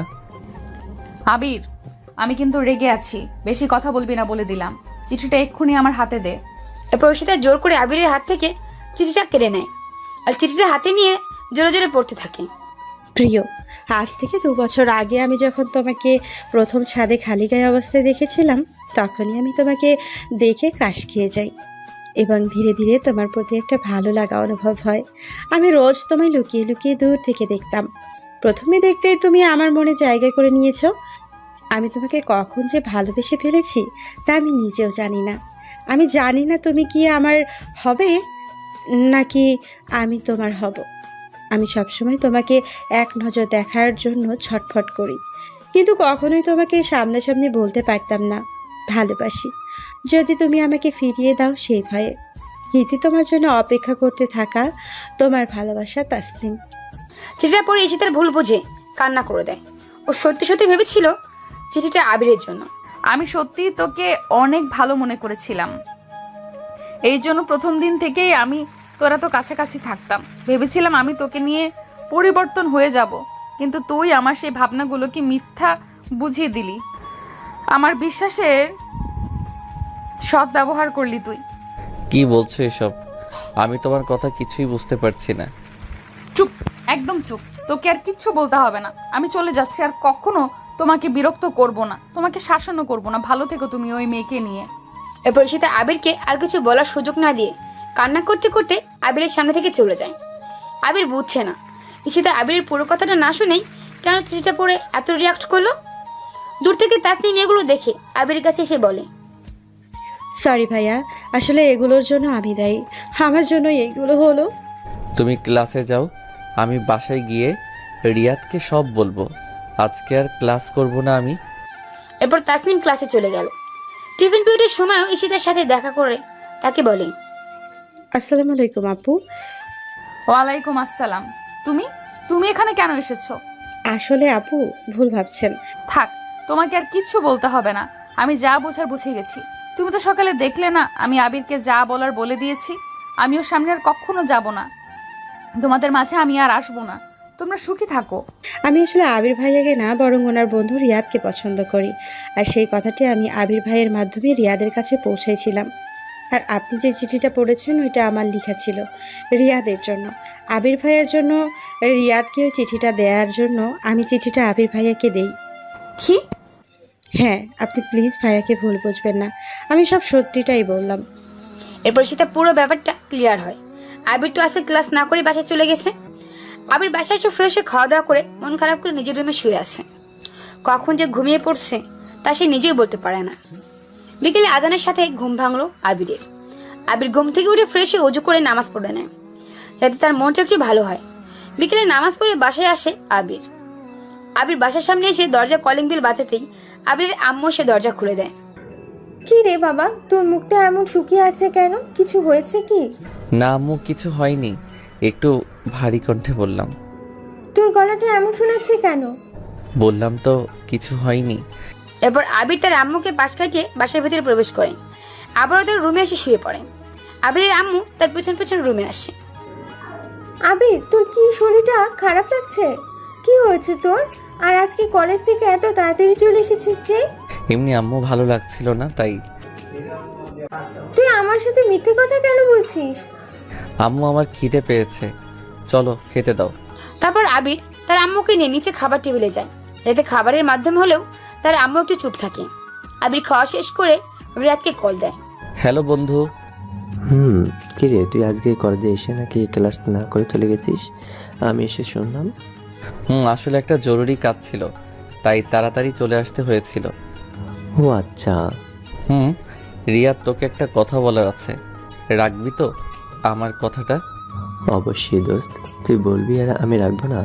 তুই শুধু একটাবার বলি দেখ। আগে ওয়াদা কর আমার কথাটা তুই রাখবি। কি এমন কথা যার জন্য তুই ওয়াদা করিয়ে নিচ্ছিস? আসলে তাসনিম তোকে সেই স্কুল লাইফে চেনে আর তোকে ভালোবাসে। ও নাকি তোকে অনেকবার বলতে গিয়েও বলতে পারেনি। তুই যদি ওকে রিজেক্ট করে দিস সেই ভয়ে। তারপর আবির রিয়াদকে সব কথা খুলে বলে, যেগুলো তাসনিম তাকে বলতে বলেছিল। সবটাই শুনে রিয়াদ নিশ্চুপ। কি রে, তুই কথা বলছিস না কেন? আমি ওর চোখে তোর জন্য ভালোবাসা দেখেছি, তুই প্লিজ ওকে ফিরিয়ে দিস না। ও মানে কি, দেখ তুই কিন্তু কালকে কলেজে গিয়ে তাসনিমকে প্রপোজ করবি। আসলে আবির, সত্যি কথা বলতে আমারও তাসনিমকে ভালো লাগে, কিন্তু ওকে দেখলেই আমার কেমন যেন নার্ভাস লাগে, তাই ওকে তেমন কিছু বলতে পারি না। আরে বেটা, এরকম হলে কি আর ভালোবাসা পাবি? আর আমি এত কিছু জানি না, তুই কালকে তাসনিমকে প্রপোজ করবি, ব্যাস। আচ্ছা দেখে, কাল তুই কলেজে আসিস, দেখবো কি করা যায়। দেখ, আমি এত কিছু শুনতে চাই না, আমি যা বলছি তাই যেন হয়। এরপর আবির ফোনটা কেটে দিয়ে বাসায় ছাদে গিয়ে ছাদের এক পাশে দাঁড়িয়ে আছে আর আকাশ দেখছে। কিন্তু আবির কিছুতেই আজকে কলেজের ঘটনাটাকে ভুলতে পারছে না। এই সাধারণ একটা বিষয় নিয়ে তার সাথে এমন একটা রিয়াক্ট কেন করলাম, এগুলো ভাবতে ভাবতেই হঠাৎ পেছন থেকে তার আম্মুর ডাক আসলো। তখন বাসার ভিতরে চলে যায় আবির। আবির রুমে গিয়ে ফোনে গেমস খেলতে থাকে। আজকে আর পড়তে বসেনি সে, কারণ তার মনটা ভালো নেই। রাতে খাওয়া দাওয়া শেষে বিছানায় শুয়ে আছে আবির, কিন্তু কিছুতেই তার ঘুম আসছে না। বিছানায় শুয়ে সে শুধু এপাশ ওপাশ করতে থাকে। অনেকক্ষণ পর রাত 3টার দিকে সে ঘুমায়, যার জন্য তার সকালে বিছানা থেকে উঠতে অনেক লেট হয়ে যায়। আবিরের এমন কথাটা বলতেই আবিরের মনে পড়ে যায় রিয়াদ আর তাসনিমের কথাটা। তারপর আবির তাড়াতাড়ি করে লাফিয়ে ঘুম থেকে উঠে যায়। কি রে, কয়টা বাজে দেখেছিস? তুই এখনো বিছানায় শুয়ে কেন? কলেজে যাবি না নাকি? তাড়াতাড়ি ওঠ। আম্মু, আর একটু ঘুমাতে দাও না। তোর ঘুম, দাঁড়া আমি দেখাচ্ছি। এই বলে আম্মু রুমের ফ্যানটা অফ করে দিল। ব্যাস, বাঙালি মায়েরা আর যেটা ভালো পারে আর কি। আবির তাড়াতাড়ি ওঠ, না হলে তোর কলেজের জন্য দেরি হয়ে যাবে। আর আজকে কলেজে না গেলে কিন্তু তোর আব্বুকে আমি বলে দিব, তখন তোকে বকলে যেন আবার আমাকে বলিস না। আম্মু, আমাকে ঘুমাতে দাও, আমি আজ কলেজে যাব না। কলেজে যাবি না মানে? তুই না রাতে আমাকে বললি কাল যেন তোকে তাড়াতাড়ি ডেকে দেই। তারপর সে ফ্রেশ হয়ে নাস্তা করে কলেজের ব্যাগটা কাঁধে নিয়ে বাসা থেকে বেরিয়ে কলেজের উদ্দেশ্যে। রিয়াদ আবিরকে অনেকবার কল করেছে, কিন্তু আবির ঘুম থেকে উঠতে লেট করায় ওর কলগুলো ধরতে পারেনি। যাই হোক, তাড়াতাড়ি করে কলেজে চলে আসে আবির। আবির কলেজে এসে দেখে আজ কলেজে অনেকটাই হইহট্টগোল হচ্ছে, কিন্তু কেন? আবির কলেজের গেট দিয়ে ভেতরে প্রবেশ করতে ঈশিতার কয়েকজন বান্ধবী আবিরকে দেখে তার কাছে এগিয়ে এসে বলে, ভাইয়া আপনি এখানে? তাড়াতাড়ি আসুন, দেখবেন ওইদিকে কি হচ্ছে। কি হচ্ছে? কেউ সার্কাস দেখাচ্ছে নাকি? আরে আগে আসেন, তাহলেই সব বুঝতে পারবেন। তারপর আবির তাড়াহুড়ো করে ওদিকটা এগোতে থাকে। কলেজের বিল্ডিং এর সামনে যেতেই যেন আবিরকে কলেজের ছাদের উপর থেকে নাম ধরে ডাকতে থাকে। এই যে মিস্টার আবির, এখানে এখানে উপরে তাকান। কে? আবির উপরে দিকে তাকাইতে দেখে ঈশিতা কলেজের ছাদের উপর দাঁড়িয়ে নিচে লাফাতে যাচ্ছে, মানে সে সুইসাইড করতে যাচ্ছে। দেখো, এখন যদি তুমি আমাকে ভালোবাসি না বলো তাহলে আমি এখান থেকে নিচে লাফ দিয়ে মরে যাব, বলে দিলাম। আরে কি আশ্চর্য, এইটা মরার কোনো পদ্ধতি হলো নাকি? মরবেন যখন দূরে কোথাও গিয়ে মরেন, আমাদের কলেজটাকে কেন বলির পাঠা বানাচ্ছেন? আপনি তো বাসায় মরতে পারেন। আমি সিরিয়াসলি বলছি, আর তুই আমার সাথে ফাজলামি করছিস। আমি কখনোই তোমার মতো মেয়েকে ভালোবাসবো না। কি বললে তুমি? ঠিকই বলেছি। ভেবে বলছো তো? আমি খুব ভালো করেই ভেবে বলেছি। এই বলে আবির ক্লাসরুমে প্রবেশ করতে যাচ্ছে, তখনই পিছন থেকে আবার ঈশিতার ডাক। এই যে মিস্টার আবির। আবার কি হয়েছে? আমার হাতে এটা কি দেখতে পাচ্ছো? কি? আবার একটা খাতা? এটা খাতা না, এটা আমার সুইসাইড নোট, যেটার মধ্যে আমি লিখেছি আবির আমাকে না ভালোবাসার কারণে আমি সুইসাইড করতে যাচ্ছি। আমার মৃত্যুর জন্য আবির দায়ী। কি? আমি তোমাকে না পেলে আমি তোমাকে আর অন্য কারোর হতে দিব না কখনো। আবির মনে মনে হয়তো ভাবছে, হায় আল্লাহ, ইয়ে আমাকে কোন বিপদে ফেললে। এ কেমন মেয়ে? আমি দ্বিতীয়বার যদি জন্মগ্রহণ করি তাহলে এই মেয়ের সামনে তুমি ভুলেও যেন আমাকে না ফেলো। কি মিস্টার, ভালোবাসি বলবা নাকি লাভ দিব? ভাইয়া বললেন না ভালোবাসি, না হলে আপু কিন্তু সত্যি সত্যি লাভ দেবে। কিরে মামা বল, না হলে কিন্তু সত্যি সত্যি ঈশিতা উপর থেকে নিচে লাফ দেবে, তখন তুই পেশে যাবে কিন্তু। চুপ কর শালা, মনে হচ্ছে ওর সাথে প্রেম তুই করবি। তুই করিয়ে দিলে করব। ওই শালা কি বলিস? তোর গার্লফ্রেন্ড না তোর সাথে দাঁড়িয়ে আছে? কি হলো, তোমরা কি নিজেই সব গুজুর গুজুর ফুসুর ফুসুর করবে? আবির তাড়াতাড়ি বলবে নাকি আমি এখান থেকে লাভ দিব, কোনটা? এরপর এখানে উপস্থিত সবাই মিলে আবিরকে রিকোয়েস্ট করতে থাকে যে সে যেন ঈশিতাকে তাকে ভালোবাসি বলে। আবির মনে মনে ভাবতেছে সে এখনো হয়তো একদম পাগল হয়ে যাবে। ভালোবাসি বলার আগেই মেয়ে এত জ্বালাচ্ছে, তাহলে ভালোবাসি বলার পর না জানি কি করবে, কে জানে, এসে ভাবছিল আবির। এরপর আবির নিচে দাঁড়িয়ে দাঁড়িয়ে এক প্রকার কান্না করার ভান করতে থাকে। এই কি পিচ্ছি, তুমি কান্না করছো কেন? এমনিতেও আমি মরে গেলে তো তোমাকে জেলে বসে সারা জীবন কান্না করতেই হবে, তখন কেঁদো। আমি এখন 1 থেকে 5 অবধি গুনবো, এর মধ্যে তুমি যদি আমাকে ভালোবাসি না বলো তাহলে আমি এখান থেকে সোজা নিচে লাফ দিব। এই 1 2 3। ভালোবাসি। আবির তখন চিৎকার করে আর কোনো উপায় না পেয়ে ঈশিতাকে ভালোবাসি বলে দেয়। আসলে পাগলটা তো থামাতে হবে। আবির ভালোবাসি বলাতেই নিচে থাকা রিয়াদ, ওর গার্লফ্রেন্ড তাসনিম সহ বাকি সব শিক্ষার্থীরা একসাথে ইয়াহু বলে খুশিতে একটা চিৎকার দেয়। Yahoo, yes. কলেজের ছাদ থেকে ঈশিতা দৌড়ে নিচে আসলো, আর এদিকে সবাই মিলে আবিরকে কোলে তুলে নিয়ে নাচানাচি শুরু করে দিল। মনে হয় সে এক অন্য কোনো গ্রহ থেকে প্রথমবার পৃথিবীতে এসেছে এমন অবস্থা। ঈশিতা দৌড়ে নিচে এসে আবিরকে যে জড়িয়ে ধরতে যাবে, তখন আবির ওকে বাধা দেয়, মানে এক্ষুনি প্রেম হলো আর এক্ষুনি জড়িয়ে ধরবে, তাও কিনা এত সব শিক্ষার্থীদের মধ্যে। দেখো, এসব জড়িয়ে ধরা চুমু খাওয়া সব বিয়ের পরে হবে, এখন এসব কিছুই না। ওকে, নো প্রবলেম। ভালোবাসি বলছো এটাই অনেক, পরে যখন তোমাকে নিজের করে পাবো তখন এমনিতেও তো সব হবে। ঈশিতার হাসি দেখে আবিরের যেন গা জ্বলে যাচ্ছে। আবির তো আগে থেকে ঈশিতাকে পছন্দ করে, কিন্তু ওর ছেলেদের মতো চলাফেরা আর ছেলেদের মতো ড্রেস আপ পরা কারণে আবির ওর প্রতি তার ভালোবাসা প্রকাশ করে না। সে চায় ঈশিতাকে পরিবর্তন করতে। আবির ঈশিতাকে ভালোবাসে বলতে আজকের মতো সবকিছু ঠিক হয়ে গেল। ধীরে ধীরে কলেজের সব স্যার ম্যাডামরা চলে আসলো আর ক্লাসের সময় হয়ে গেল। ক্লাসে বেল পড়ে গেল, সবাই যে যার মতো ক্লাসে চলে গেল। আবির আর রিয়াদও ক্লাসে চলে গেল। ঈশিতাও আবিরকে বাই বলে তার ক্লাসে চলে গেল। এরপর ক্লাসে তানিয়া ম্যাডাম আসলো। ম্যাডাম এসে একটু পর আবিরের কাছে এগিয়ে এসে আবিরের সাথে কথা বলে। কি ব্যাপার দুষ্টু ছেলে, কেমন আছো? জি আলহামদুলিল্লাহ। ম্যাডাম আপনি কেমন আছেন? ভালো। তো তোমাকে দেখে আজকে কেমন যেন মনে হচ্ছে। বাসা থেকে আম্মুর সাথে ঝগড়া করে এসেছো নাকি? না ম্যাডাম, কি যে বলেন না, আমি তো ভালো ছেলে। Good boy. এরপর ধীরে ধীরে কলেজে কয়েকটা ক্লাস শেষ করে আবির। ক্লাস শেষ করে কাউকে কিছু না জানিয়ে আবির আর রিয়াদ ছুটির আগে কলেজ থেকে বের হয়ে বাসায় চলে আসে। আবির বাসায় ফিরতেই দেখে তার আব্বু আম্মু আর লামিয়া, অর্থাৎ তার ছোট বোন সহ সবাই রেডি হয়ে কোথায় যেন যাচ্ছে। এ কি আম্মু, তোমরা সবাই আমাকে রেখে কোথায় যাচ্ছ? আবির, তুই আসছিস, ভালো হয়েছে। আসলে তোর আন্টি নাকি খুব অসুস্থ, তাই আমরা সবাই সেখানেই যাচ্ছি, তুইও চল। আম্মু, আমি এভাবেই কিভাবে যাব? তো কি হয়েছে, আমার বোনের বাসায় তো যাচ্ছিস তুই। আচ্ছা ঠিক আছে, চলো। এবার আবির তার আব্বু আম্মুর সাথে চলে যায় তার খালামণির বাসায়।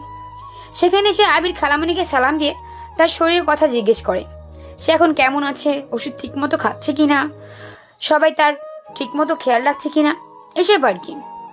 আবির তার খালামণির সাথে কথা বলার পর তার আম্মু তাকে একটা রুম দেখিয়ে দিল। আবির সেই রুমে গিয়ে চেঞ্জ করে ফ্রেশ হয়ে নিল। এরপর সবাই মিলে খাওয়া দাওয়া করে নিল। এর মধ্যে রাত হয়ে গেল। আবিরের খালামণি অসুস্থতার জন্য তারা সবাই দুদিন এখানে থাকে।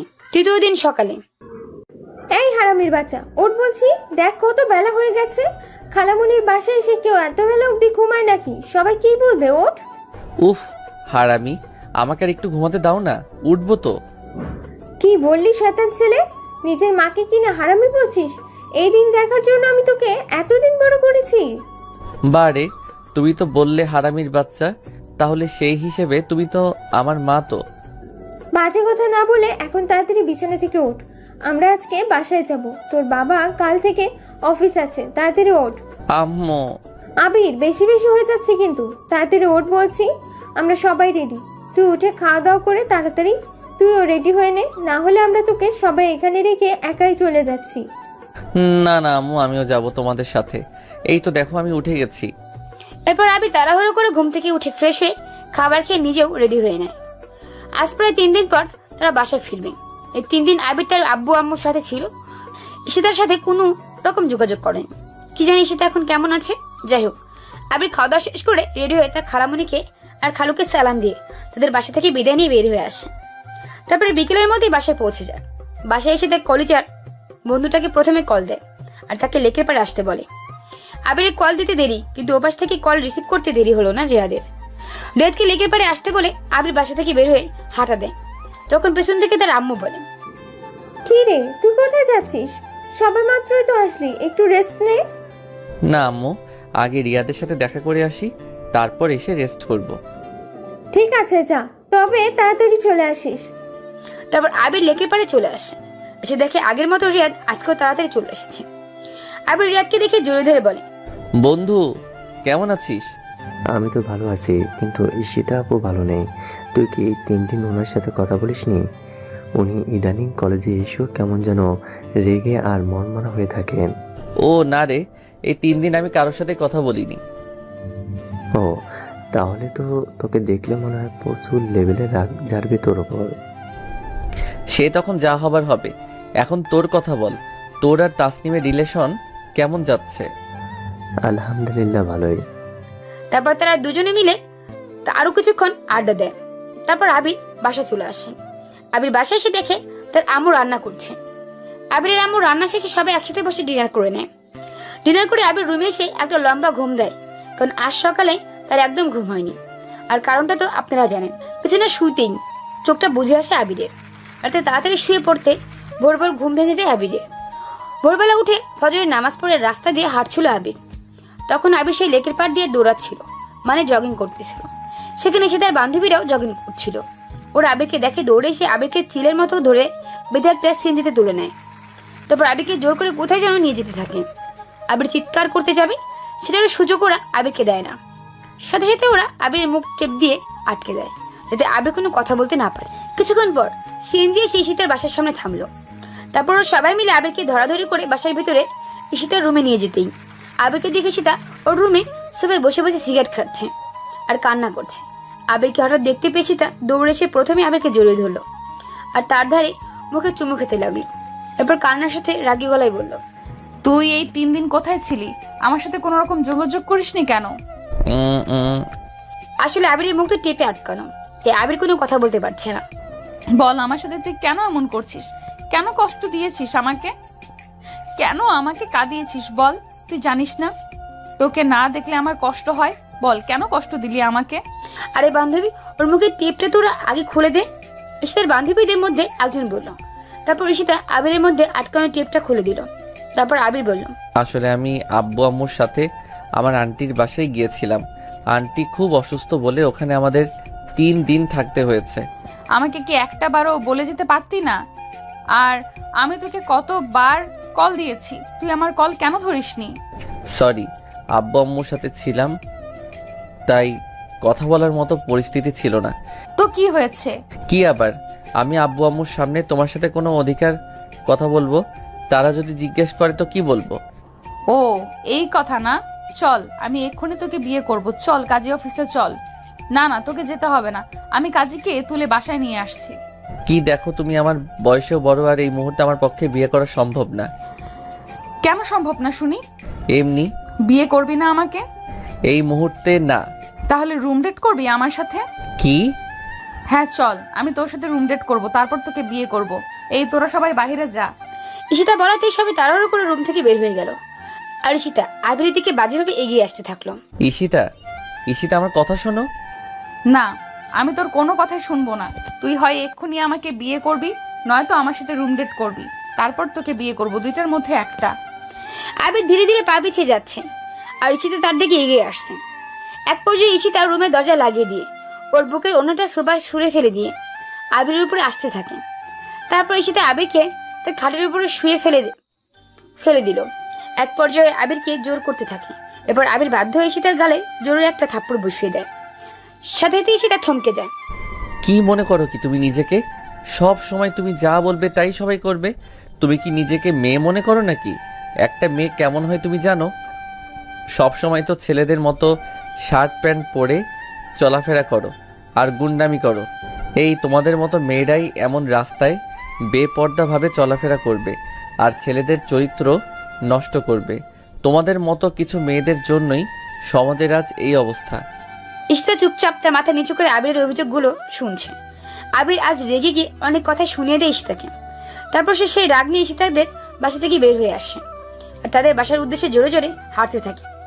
ওদিকে ঈশিতা এখনো তার রুমে অঝরে কান্না করেই যাচ্ছে। আবির ভাবছে, ও কি এখনো কান্না করছে নাকি? আর করলেও বা আমার কি? ও তো কখনো আমার সাথে একজন ভদ্রমেয়ের মতো আচরণ করে না, সব সময় শুধু আমাকে নানানভাবে টর্চার করে। আজকে একদম সীমা ছাড়িয়ে যাচ্ছিল ও। সত্যি সত্যি যদি আজ ও আমার সাথে জোর করে ওইসব করতো তাহলে আমি আমার আব্বু আম্মুকে মুখ দেখাতাম কিভাবে? এগুলো ভাবতে ভাবতে আবিরের রাগ যেন আরো 3 গুণ বেড়ে গেল। তারপর সে রাগে ফুঁসতে ফুঁসতে আরো জোরে জোরে হাঁটা শুরু করলো, কারণ এখনো অনেক বেলা হয়ে গেছে। এতক্ষণে তার আম্মু নিশ্চয়ই তাকে খুঁজছে, এটাই ভেবেই সে আরো জোরে জোরে পা ফেলতে থাকে।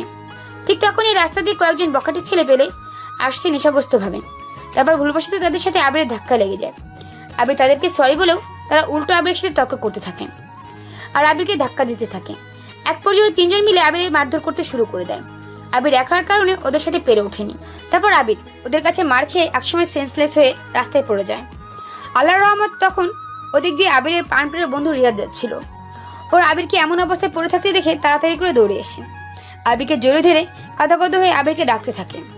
আবির, আবির, দোস্ত কি হয়েছে তোর? দোস্ত কথা বল, তোর এই অবস্থা কিভাবে হলো আবির? আবির কোনো সাড়া দিচ্ছে না। এরপর রিয়াদ ভয় পেয়ে তাড়াতাড়ি করে এসে তাকে কল দেয় আর তাকে বলে, হ্যালো আপু, আপনি কোথায়? তাড়াতাড়ি বড় মসজিদের সামনে রাস্তায় আসুন। এখানে আবির রক্তাক্ত অবস্থায় সেন্সলেস হয়ে পড়ে আছে। হয়তো কেউ ওকে মেরেছে, নয়তোবা ওর অ্যাক্সিডেন্ট হয়েছে। কি বলছো কি? আমি এক্ষুনি আসছি। এর 5 মিনিটের মধ্যে ঈশিতা গাড়ি নিয়ে কাঁদতে কাঁদতে চলে আসে। আবিরকে এভাবে রক্তাক্ত অবস্থায় রাস্তা পড়ে থাকতে দেখে ঈশিতা আবিরের কাছে গিয়ে তাকে জড়িয়ে ধরে তার কোলে ওঠানোর চেষ্টা করে। এরপর সে আর দেরি না করে তারা সবাই মিলে আবিরকে ধরাধরি করে গাড়িতে তুলে নিয়ে হসপিটালে চলে যায়। এরপর সেখানে নিয়ে তারা আবিরকে ট্রিটমেন্ট করায়। সেখানে গিয়ে তারা আবিরের ট্রিটমেন্ট করায়। ডক্টর আবিরের মাথায় সুন্দর করে ব্যান্ডেজ করে দেয়। অবশেষে প্রায় 1 ঘন্টা পর আবিরের জ্ঞান ফিরে। আবির চোখ খুলে তাকাতেই দেখে তার মাথার পাশে ঈশিতা বসে আছে আর এখনো ফুপিয়ে কান্না করছে। আর রিয়াদ ওর পায়ের পাশে বসে আছে। আবিরকে চোখ খুলতে দেখেই রিয়াদ বলে, আবির, তুই এখন ঠিক আছিস? আমি মাথা নেড়ে এর সম্মতি জানালাম। আবির, তোমার এই অবস্থা কি করে হলো? কে করলো তোমার এমন? প্লিজ আমাকে বলো, আমি তোমাকে এই অবস্থায় দেখতে পারছি না। আমার কলিজাটাকে এইভাবে কে আঘাত করলো? আপু শান্ত হন, আবির কিচ্ছু হয়নি। তুমি থামো আবির, তুমি আমাকে বলো তোমার এই অবস্থা কে করেছে? কি করে হলো এমন? প্লিজ আবির, চুপ করে থেকো না, আমাকে বলো। আসলে আমি তোমাদের বাসা থেকে রেগে বের হয়ে আসার পর একদল বখাটে ছেলেদের সাথে আমার ভুলবশত ধাক্কা লাগে। আমি তাদেরকে সরি বললেও ওরা নেশাগ্রস্তভাবে থাকার কারণে উল্টা আমাকে মারধর করতে থাকে। আর আমাকে মারা শেষে ওরা একটা ল্যাম্পপোস্ট বরাবর আমাকে ধাক্কা দেয়, সেখানে সোজা আমার মাথাটা গিয়ে লাগে যায়। এই জন্য আমি জ্ঞান হারিয়ে ফেলি। আবির, তুমি কি ওদের নাম কিছু বলতে শুনেছো? হ্যাঁ, আমাকে যখন ওরা নিচে ফেলে পা দিয়ে মারছিল, তখন একজনকে বলতে শুনেছিলাম, মিরাজ, ওকে ছেড়ে দে, নয়তো মরেই যাবে। কি? ওই মিরাজের বাচ্চা কিনা এত বড় সাহস যে কিনা তোমাকে আঘাত করে? আমি ওকে ছাড়বো না। এরপর ঈশিতা রাগে জ্বলতে জ্বলতে ওর ফোনটা হাতে নিয়ে কাকে যেন কল দেয় আর বলে, এই মিরাজকে আমি 1 ঘন্টার মধ্যে আমার সামনে দেখতে চাই। এরপর ঈশিতা ফোনটা রেখে আবিরের কাছে এসে বসে আর আবিরের মাথায় চুলে হাত বোলাতে থাকে। আবির ওর সাথে তেমন কোনো কথা বলছে না। আবির রিয়াদকে উদ্দেশ্য করে বলল, আমি বাসায় যাব। যাবি তো? আমরা তোকে বাসে দিয়ে আসবো। না, তোদের আসতে হবে না, আমি একাই যেতে পারবো। না, আমরাও তোমার সাথে যাব, তোমাকে বাসাতে ছেড়ে আসবো। না, আমি একাই যেতে পারবো বললাম তো। এখন বেশি কথা বললে কিন্তু তোমাকেও মারবো। চুপচাপ শুয়ে থাকো, একটু পর ডক্টর এসে বললেই তোমাকে বাসায় নিয়ে যাব। কিছুক্ষণ পর ডাক্তার এসে বলে, আবির এখন ঠিক আছে, আপনারা চাইলে ওকে বাসায় নিয়ে যেতে পারেন, কিন্তু ওর খেয়াল রাখবেন। এরপর ঈশিতা আর রিয়াদ মিলে আবিরকে ধরে ধরে রাস্তা পর্যন্ত নিয়ে আসে গাড়ির কাছে। ঈশিতার একটা হাত দিয়ে আবিরের কোমর ধরে আছে আর আবিরের আরেকটা হাত নিজের কাঁধের উপর রেখে দিছে। ঈশিতা কাঁধে ভর দিয়ে আর রিয়াদকে ধরে হাঁটছে আবির। আসলে তার পায়ে প্রচণ্ড মারের ব্যথা সে হাঁটতে পারছে না। হসপিটালের বাইরে এসে আবিরকে ঈশিতা গাড়িতে করে আবিরদের বাসার সামনে নিয়ে আসা হয়। তারপর আবির রিয়াদকে চলে যেতে বলে আর রিয়াদ চলে যায়। ঈশিতা আবিরকে ধরে ধরে বাসার মেন দরজার সামনে নিয়ে আসে। এরপর দরজা কলিং বেল বাজাতেই আবিরের আম্মু এসে দরজা খুলে দেয় আর আবিরের কপালে ব্যান্ডেজ দেখে কান্না শুরু করে দেয়। আবির, তোর কপালে ব্যান্ডেজ কিসের? কি হয়েছে তোর বাবা? আন্টি, ও সামান্য একটু আঘাত পাইছে। তুমি কে মা? আন্টি, আমি ঈশিতা, ওর ক্লাসমেট। ও আচ্ছা, আসো, তোমরা ভেতরে আসো। তারপর ঈশিতা আবিরকে ধরে ধরে বাসার ভেতরে নিয়ে আসে। এখন প্রায় 10টা বাজে। তে বাসায় আবিরের আব্বু নেই, অফিসে চলে গেছে আর তার ছোট বোন লামিয়া ওই স্কুলে। ঈশিতা আবিরকে ধরে নিয়ে বসার ঘরে সুপার উপর নিয়ে বসালো। এখন তো বল, কি হয়েছে তোর? আসলে আম্মু, আমি নামাজ পড়ে বাসায় আসার সময় রাস্তা ক্রস করতে গিয়ে একটা রিকশার সাথে ধাক্কা খেয়ে রাস্তায় পড়ে যাই, আর সেই থেকেই মাথায় একটু চোট লাগে। এভাবে বাসায় আসছিলাম, কিন্তু পথে ঈশিতার সাথে দেখা হয়ে যায়, তাই ও আমাকে ধরে নিয়ে ফার্মেসিতে নিয়ে গিয়ে আমার মাথায় ব্যান্ডেজ করিয়ে দেয়। ও আচ্ছা মা, তোমাকে অনেক অনেক ধন্যবাদ। আমার ছেলেটা তো আমার কোনো কথাই শোনে না, সবসময় বাচ্চাদের মতো দুষ্টুমি করে, চলাফেরা করে, কোনো খেয়ালই নেই ওর। আন্টি, আমাকে ধন্যবাদ কেন দিচ্ছেন? আমি তো ওর বন্ধু। আচ্ছা মা, তোমরা বসে একটু গল্প করো, আমি তোমাদের জন্য নাস্তা বানিয়ে নিয়ে আসছি। না আন্টি, আজ না, অন্য একদিন এসে খাবো। কেন মা? আমি তো তোমার মায়ের মতোই, আর আজ তুমি প্রথমবার আমাদের বাসায় এসেছো, কিছু না খেয়ে যদি চলে যাও তাহলে কেমন দেখায়? দেখ, যখন এসেছো তখন কিছু খেয়ে যাও। তারপর ঈশিতা মাথা নেড়ে হ্যাঁ সম্মতি জানায়। আবির আম্মু চলে যায় কিচেনে তাদের জন্য নাস্তা বানাতে। আবির আর ঈশিতা দুজনে মিলে সোফায় বসে আছে, কেউ কোনো কথা বলছে না, দুজনেই চুপ। একটু পর ঈশিতা নীরবতা ভেঙে বলল, আবির, তোমার রুম কোনটা? উপরে দোতলায়। চলো তোমার রুম দেখবো। আচ্ছা। তারপর আবির ঈশিতাকে নিয়ে উপরে আর তার রুমে নিয়ে যায়। ঈশিতা আবিরের পুরো রুমের সাইডে ঘুরে ঘুরে দেখতে থাকে। রুমের চারপাশটা খুব সুন্দর করে সাজানো গোছানো। বাহ, তোমার রুমটা তো খুব সুন্দর। আবির, আমি একটু ফ্রেশ হয়ে নেই। হ্যাঁ নিশ্চয়ই, ওয়াশরুমটা ওই যে ওই দিকে। এবার আবির ঈশিতার ওয়াশরুমটা দেখিয়ে দিল। একটু পর ঈশিতা ওয়াশরুম থেকে ফ্রেশ হয়ে বের হয়ে আসলো। তারপর আবির আবার ঈশিতাকে নিয়ে নিচে বসার ঘরে এসে বসে। আর একটু পর আবিরের আম্মু ওদের দুজনের জন্য নাস্তা বানিয়ে নিয়ে আসে। এই নাও মা, খেয়ে নাও। আবির, তুই একটু খা। ঈশিতা খাচ্ছে না, চুপচাপ বসে আছে আর মাথা নিচু করে আছে, মনে হচ্ছে লজ্জা পাচ্ছে। কি হলো মা, খাচ্ছ না কেন? আমি তো তোমার আম্মুর মতো।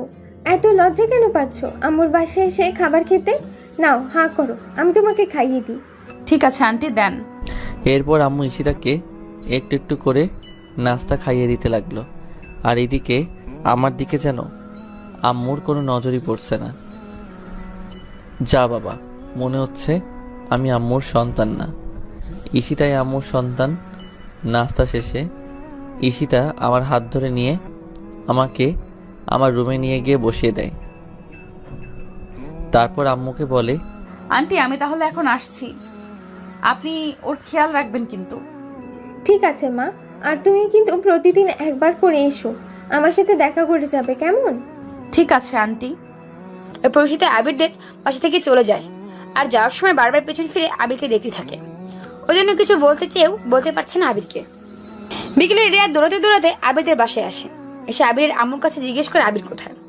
আবিরের আম্মু বলে আবির রুমে আছে। এরপর রিয়াদ সিঁড়ি বেয়ে সোজা আবিরের রুমে চলে যায়। কিরে তুই এত হাঁপাচ্ছিস কেন? কি হয়েছে? দোস্ত আর বলিস না, ঈশিতা আপু তো মিরাজ আর ওর বন্ধুদেরকে এমনভাবে মেরেছে যে ওরা এখন হসপিটালে ভর্তি আছে। দু একজনের তো পুরো হাত পা ভেঙে গেছে। বলিস কি? ঈশিতা আপু ওদেরকে খুব মেরেছে। জানি না ওরা 6 মাসেও বাসে ফিরতে পারবে কিনা। আচ্ছা তুই বস এখানে। বাবা সত্যি করে বল তো, আবিরের কি হয়েছিল? রিয়াদ একবার আবিরের দিকে তাকাচ্ছে, তো আরেকবার আবিরের আম্মুর দিকে তাকাচ্ছে। কি হলো বাবা, বল ওর কি হয়েছিল? আমি কিন্তু তোকে খুব বিশ্বাস করি, আর আমাকে কিন্তু একদম মিথ্যে বলবি না তুই। আর এই মিরাজটাকে, ওকে কে এভাবে মেরেছে? কি সব বলছিলি তোরা? আমি দরজার ওপাশ থেকে শুনলাম। এরপর রিয়াদ আবিরের আম্মুকে সব সত্যিটা বলে দেয়। আবিরের আম্মু সব শুনে কান্না করতে থাকে আর আবিরের মাথায় হাত বুলাতে থাকে। উফ আম্মু, আবার শুরু করলে তোমার এই কান্না? আরে আমি ঠিক আছি। এভাবে প্রায় 1 মাস কেটে গেল। ঈশিতা প্রতিদিন আবিরের বাসায় একবার করে এসে আবিরকে দেখে যায়, কিন্তু আবির ঈশিতার সাথে ঠিক করে কথা বলে না, কারণ ওর গুন্ডাবির স্বভাব এখনো যায়নি। এখনো ছেলেদের মতো জিন্স প্যান্ট আর টি শার্টের মতো কি যেন একটা পরে থাকে। ওর আচরণ এখনো মেয়েদের মতো আসেনি। আবিরের আম্মু যদিও জানে ওর সব কথা, কিন্তু এরপর আবিরের আম্মু ঈশিতাকে কিছু বলেনি, কারণ ও সেদিন আবিরকে হসপিটালে নিয়ে গিয়েছিল আর আবিরের হয়ে ওই ছেলেগুলোকে শাস্তি দিয়েছিল বলে। এভাবে 1 মাস পর একদিন বিকেলে আবির ছাদে বসে বসে বই পড়ছিল। এমন সময় পেছন থেকে কে যেন এসে আবিরকে জড়িয়ে ধরে। উফ আম্মু, ছাড়া তো। আবার আমাকে জড়িয়ে ধরছো কেন? আম্মু না, আমি তোমাকে জড়িয়ে ধরছি, পেছনে তাকিয়ে দেখো। আরে এটা তো ঈশিতা ভয়েস, কিন্তু ও ছাদে কেন চলে এসেছে তাও এই সময়? এরপর আবির পেছনে ফিরে তাকিয়ে দেখে আজকের ঈশিতা আর বিগত দিনে ঈশিতার মধ্যে অনেক চেঞ্জ। সে তো পুরাই বিশ্বাস করতে পারছে না যে এটা স্বপ্ন নাকি বাস্তব। এটা কোন ঈশিতা? এটা কোন ঈশিতা আমার সামনে দাঁড়িয়ে আছে? আমি দেখছি ঈশিতা আজ একটা খয়েরি রঙের শাড়ি পরে আমার সামনে এসেছে, সাথে ফুল হাতাওয়ালা ব্লাউজ। চুলগুলো আজ আর সে এলোমেলো ভাবে নেই, সুন্দর করে পেছনে চুল বাঁধা, আর তাতে গোলাপ ফুল, হাতে কাচের নীল রেশমি চুড়ি আর ঠোঁটে লাল লিপস্টিক, চোখে কাজল, সাথে ঝুমকো, কানের দুল, গলায় সুন্দর একটা চেইন মালা।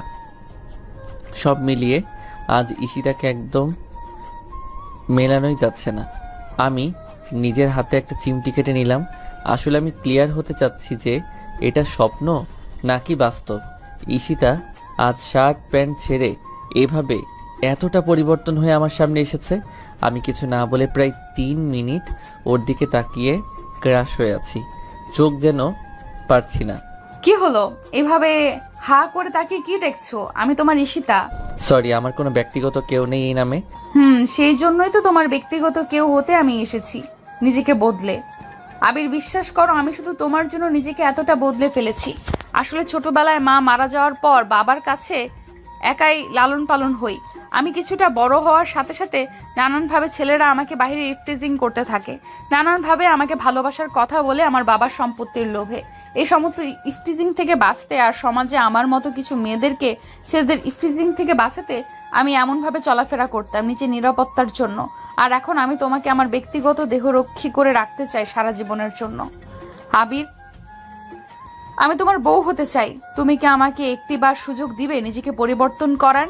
আমি সত্যিই তোমাকে অনেক ভালোবাসি। আমি তোমাকে ছাড়া আর থাকতে পারবো না। আমি জানি না তুমি আমার কথাগুলো কিভাবে নিবে, কিন্তু এটাই সত্যি। আমি তোমাকে প্রথম দিন আমাদের বাড়ির সামনে দেখেই তোমাকে ভালোবেসে ফেলেছিলাম। এরপর ধীরে ধীরে তোমাকে যত চিনেছি, যত দেখেছি, ততই তোমাকে ভালোবেসে ফেলেছি, যার জন্য এখন আমার তোমাকে ভোলা একদমই সম্ভব না। আবির, তুমি কি আমাকে একটিবার সুযোগ দেবে তোমাকে নিজের করে ভালোবাসার, সারা জীবন তোমার পাশে থাকার এবং বয়স্ককালে তোমার নিরাপত্তার একমাত্র সঙ্গী হওয়ার? আমি শুধু চুপচাপ ঈশিতার কথাগুলো শুনছি, কোনো কথা বলছি না। কি হলো আবির, উত্তর দাও। আজ হয়তো তুমি আমাকে নিজের করে নিবে, নয়তোবা আমাকে তুমি নিজের হাতে মেরে ফেলবে। আবির, আমি সত্যি তোমাকে ছাড়া থাকতে পারবো না। অনেক ভালোবেসে ফেলেছি তোমাকে। তুমি আমাকে যা বলবে, যেভাবে বলবে আমি সেভাবেই চলবো। তবু প্লিজ তুমি আমাকে দূরে ঠেলে দিও না। বলে ঈশিতা আমার হাত ধরে কান্না করতে থাকে। আমি এখনো নিশ্চুপ আছি। কি হলো আবির, কথা বলছো না কেন? আমার প্রতি কি এখনো ঘৃণা জমে আছে তোমার, নাকি আমাকে এখনো মেয়ে বলে মনে হচ্ছে না? বলো, আমি কি করলে তুমি আমাকে ভালোবাসবে? আমি তাই করতে রাজি আছি। আমি এখনো নিশ্চুপ। আসলে আমিও তো ঈশিতাকে পছন্দ করি, কিন্তু ওর ছেলেদের মতো চলাফেরা আর এলাকায় এমন গুন্ডামির জন্য ওকে আমার ভালোবাসার কথাটা বলিনি। আমি শুধু চেয়েছিলাম ওকে একটু পরিবর্তন করতে, ওকে বোঝাতে যে একটা মেয়ের সমাজে কেমনভাবে চলাফেরা করা উচিত। আর আজও সেটা বুঝতে পেরেছে। তাই আমার আর ওর প্রতি কোনো অভিযোগ নেই, কোনো অপছন্দ নেই। তাই সব কিছু ভুলে আমি বসা থেকে উঠে দাঁড়িয়ে ঈশিতার 2 হাত আমার বুকের সাথে জড়িয়ে ধরে বললাম, আমার জন্য কিচ্ছু করতে হবে না, শুধু নিজেকে এভাবেই সারা জীবন বাঁচিয়ে রাখো আর আমাকে এভাবেই ভালোবাসো। আমিও সারা জীবন এভাবেই তোমার ভালোবাসা জোরে থাকতে চাই। আমিও যে তোমাকে অনেক বেশি ভালোবাসি আমার পাগলি। এরপর আবির মুচকে একটা হাসি দিয়ে ঈশিতাকে তার বুকে জড়িয়ে নেয়, আর সে শক্ত করে জড়িয়ে ধরে আরো বেশি করে কেঁদে দেয়। কি হলো জান, এখন কান্না করছো কেন? খুশিতে। পাগলি। আমি শুধু তোমার পাগলি, আর সারা জীবন তোমার পাগলি হয়েই বাঁচতে চাই। আমার ভালোবাসাটা, আমার সারা জীবনটা আমি তোমাকে ভালোবেসে কাটিয়ে দিতে চাই। এইভাবেই রাখবে তো আমায় সারা জীবন তোমার বুকের মধ্যে? আই লাভ ইউ ফপি। আই লাভ ইউ টু আমার কলিজাটা।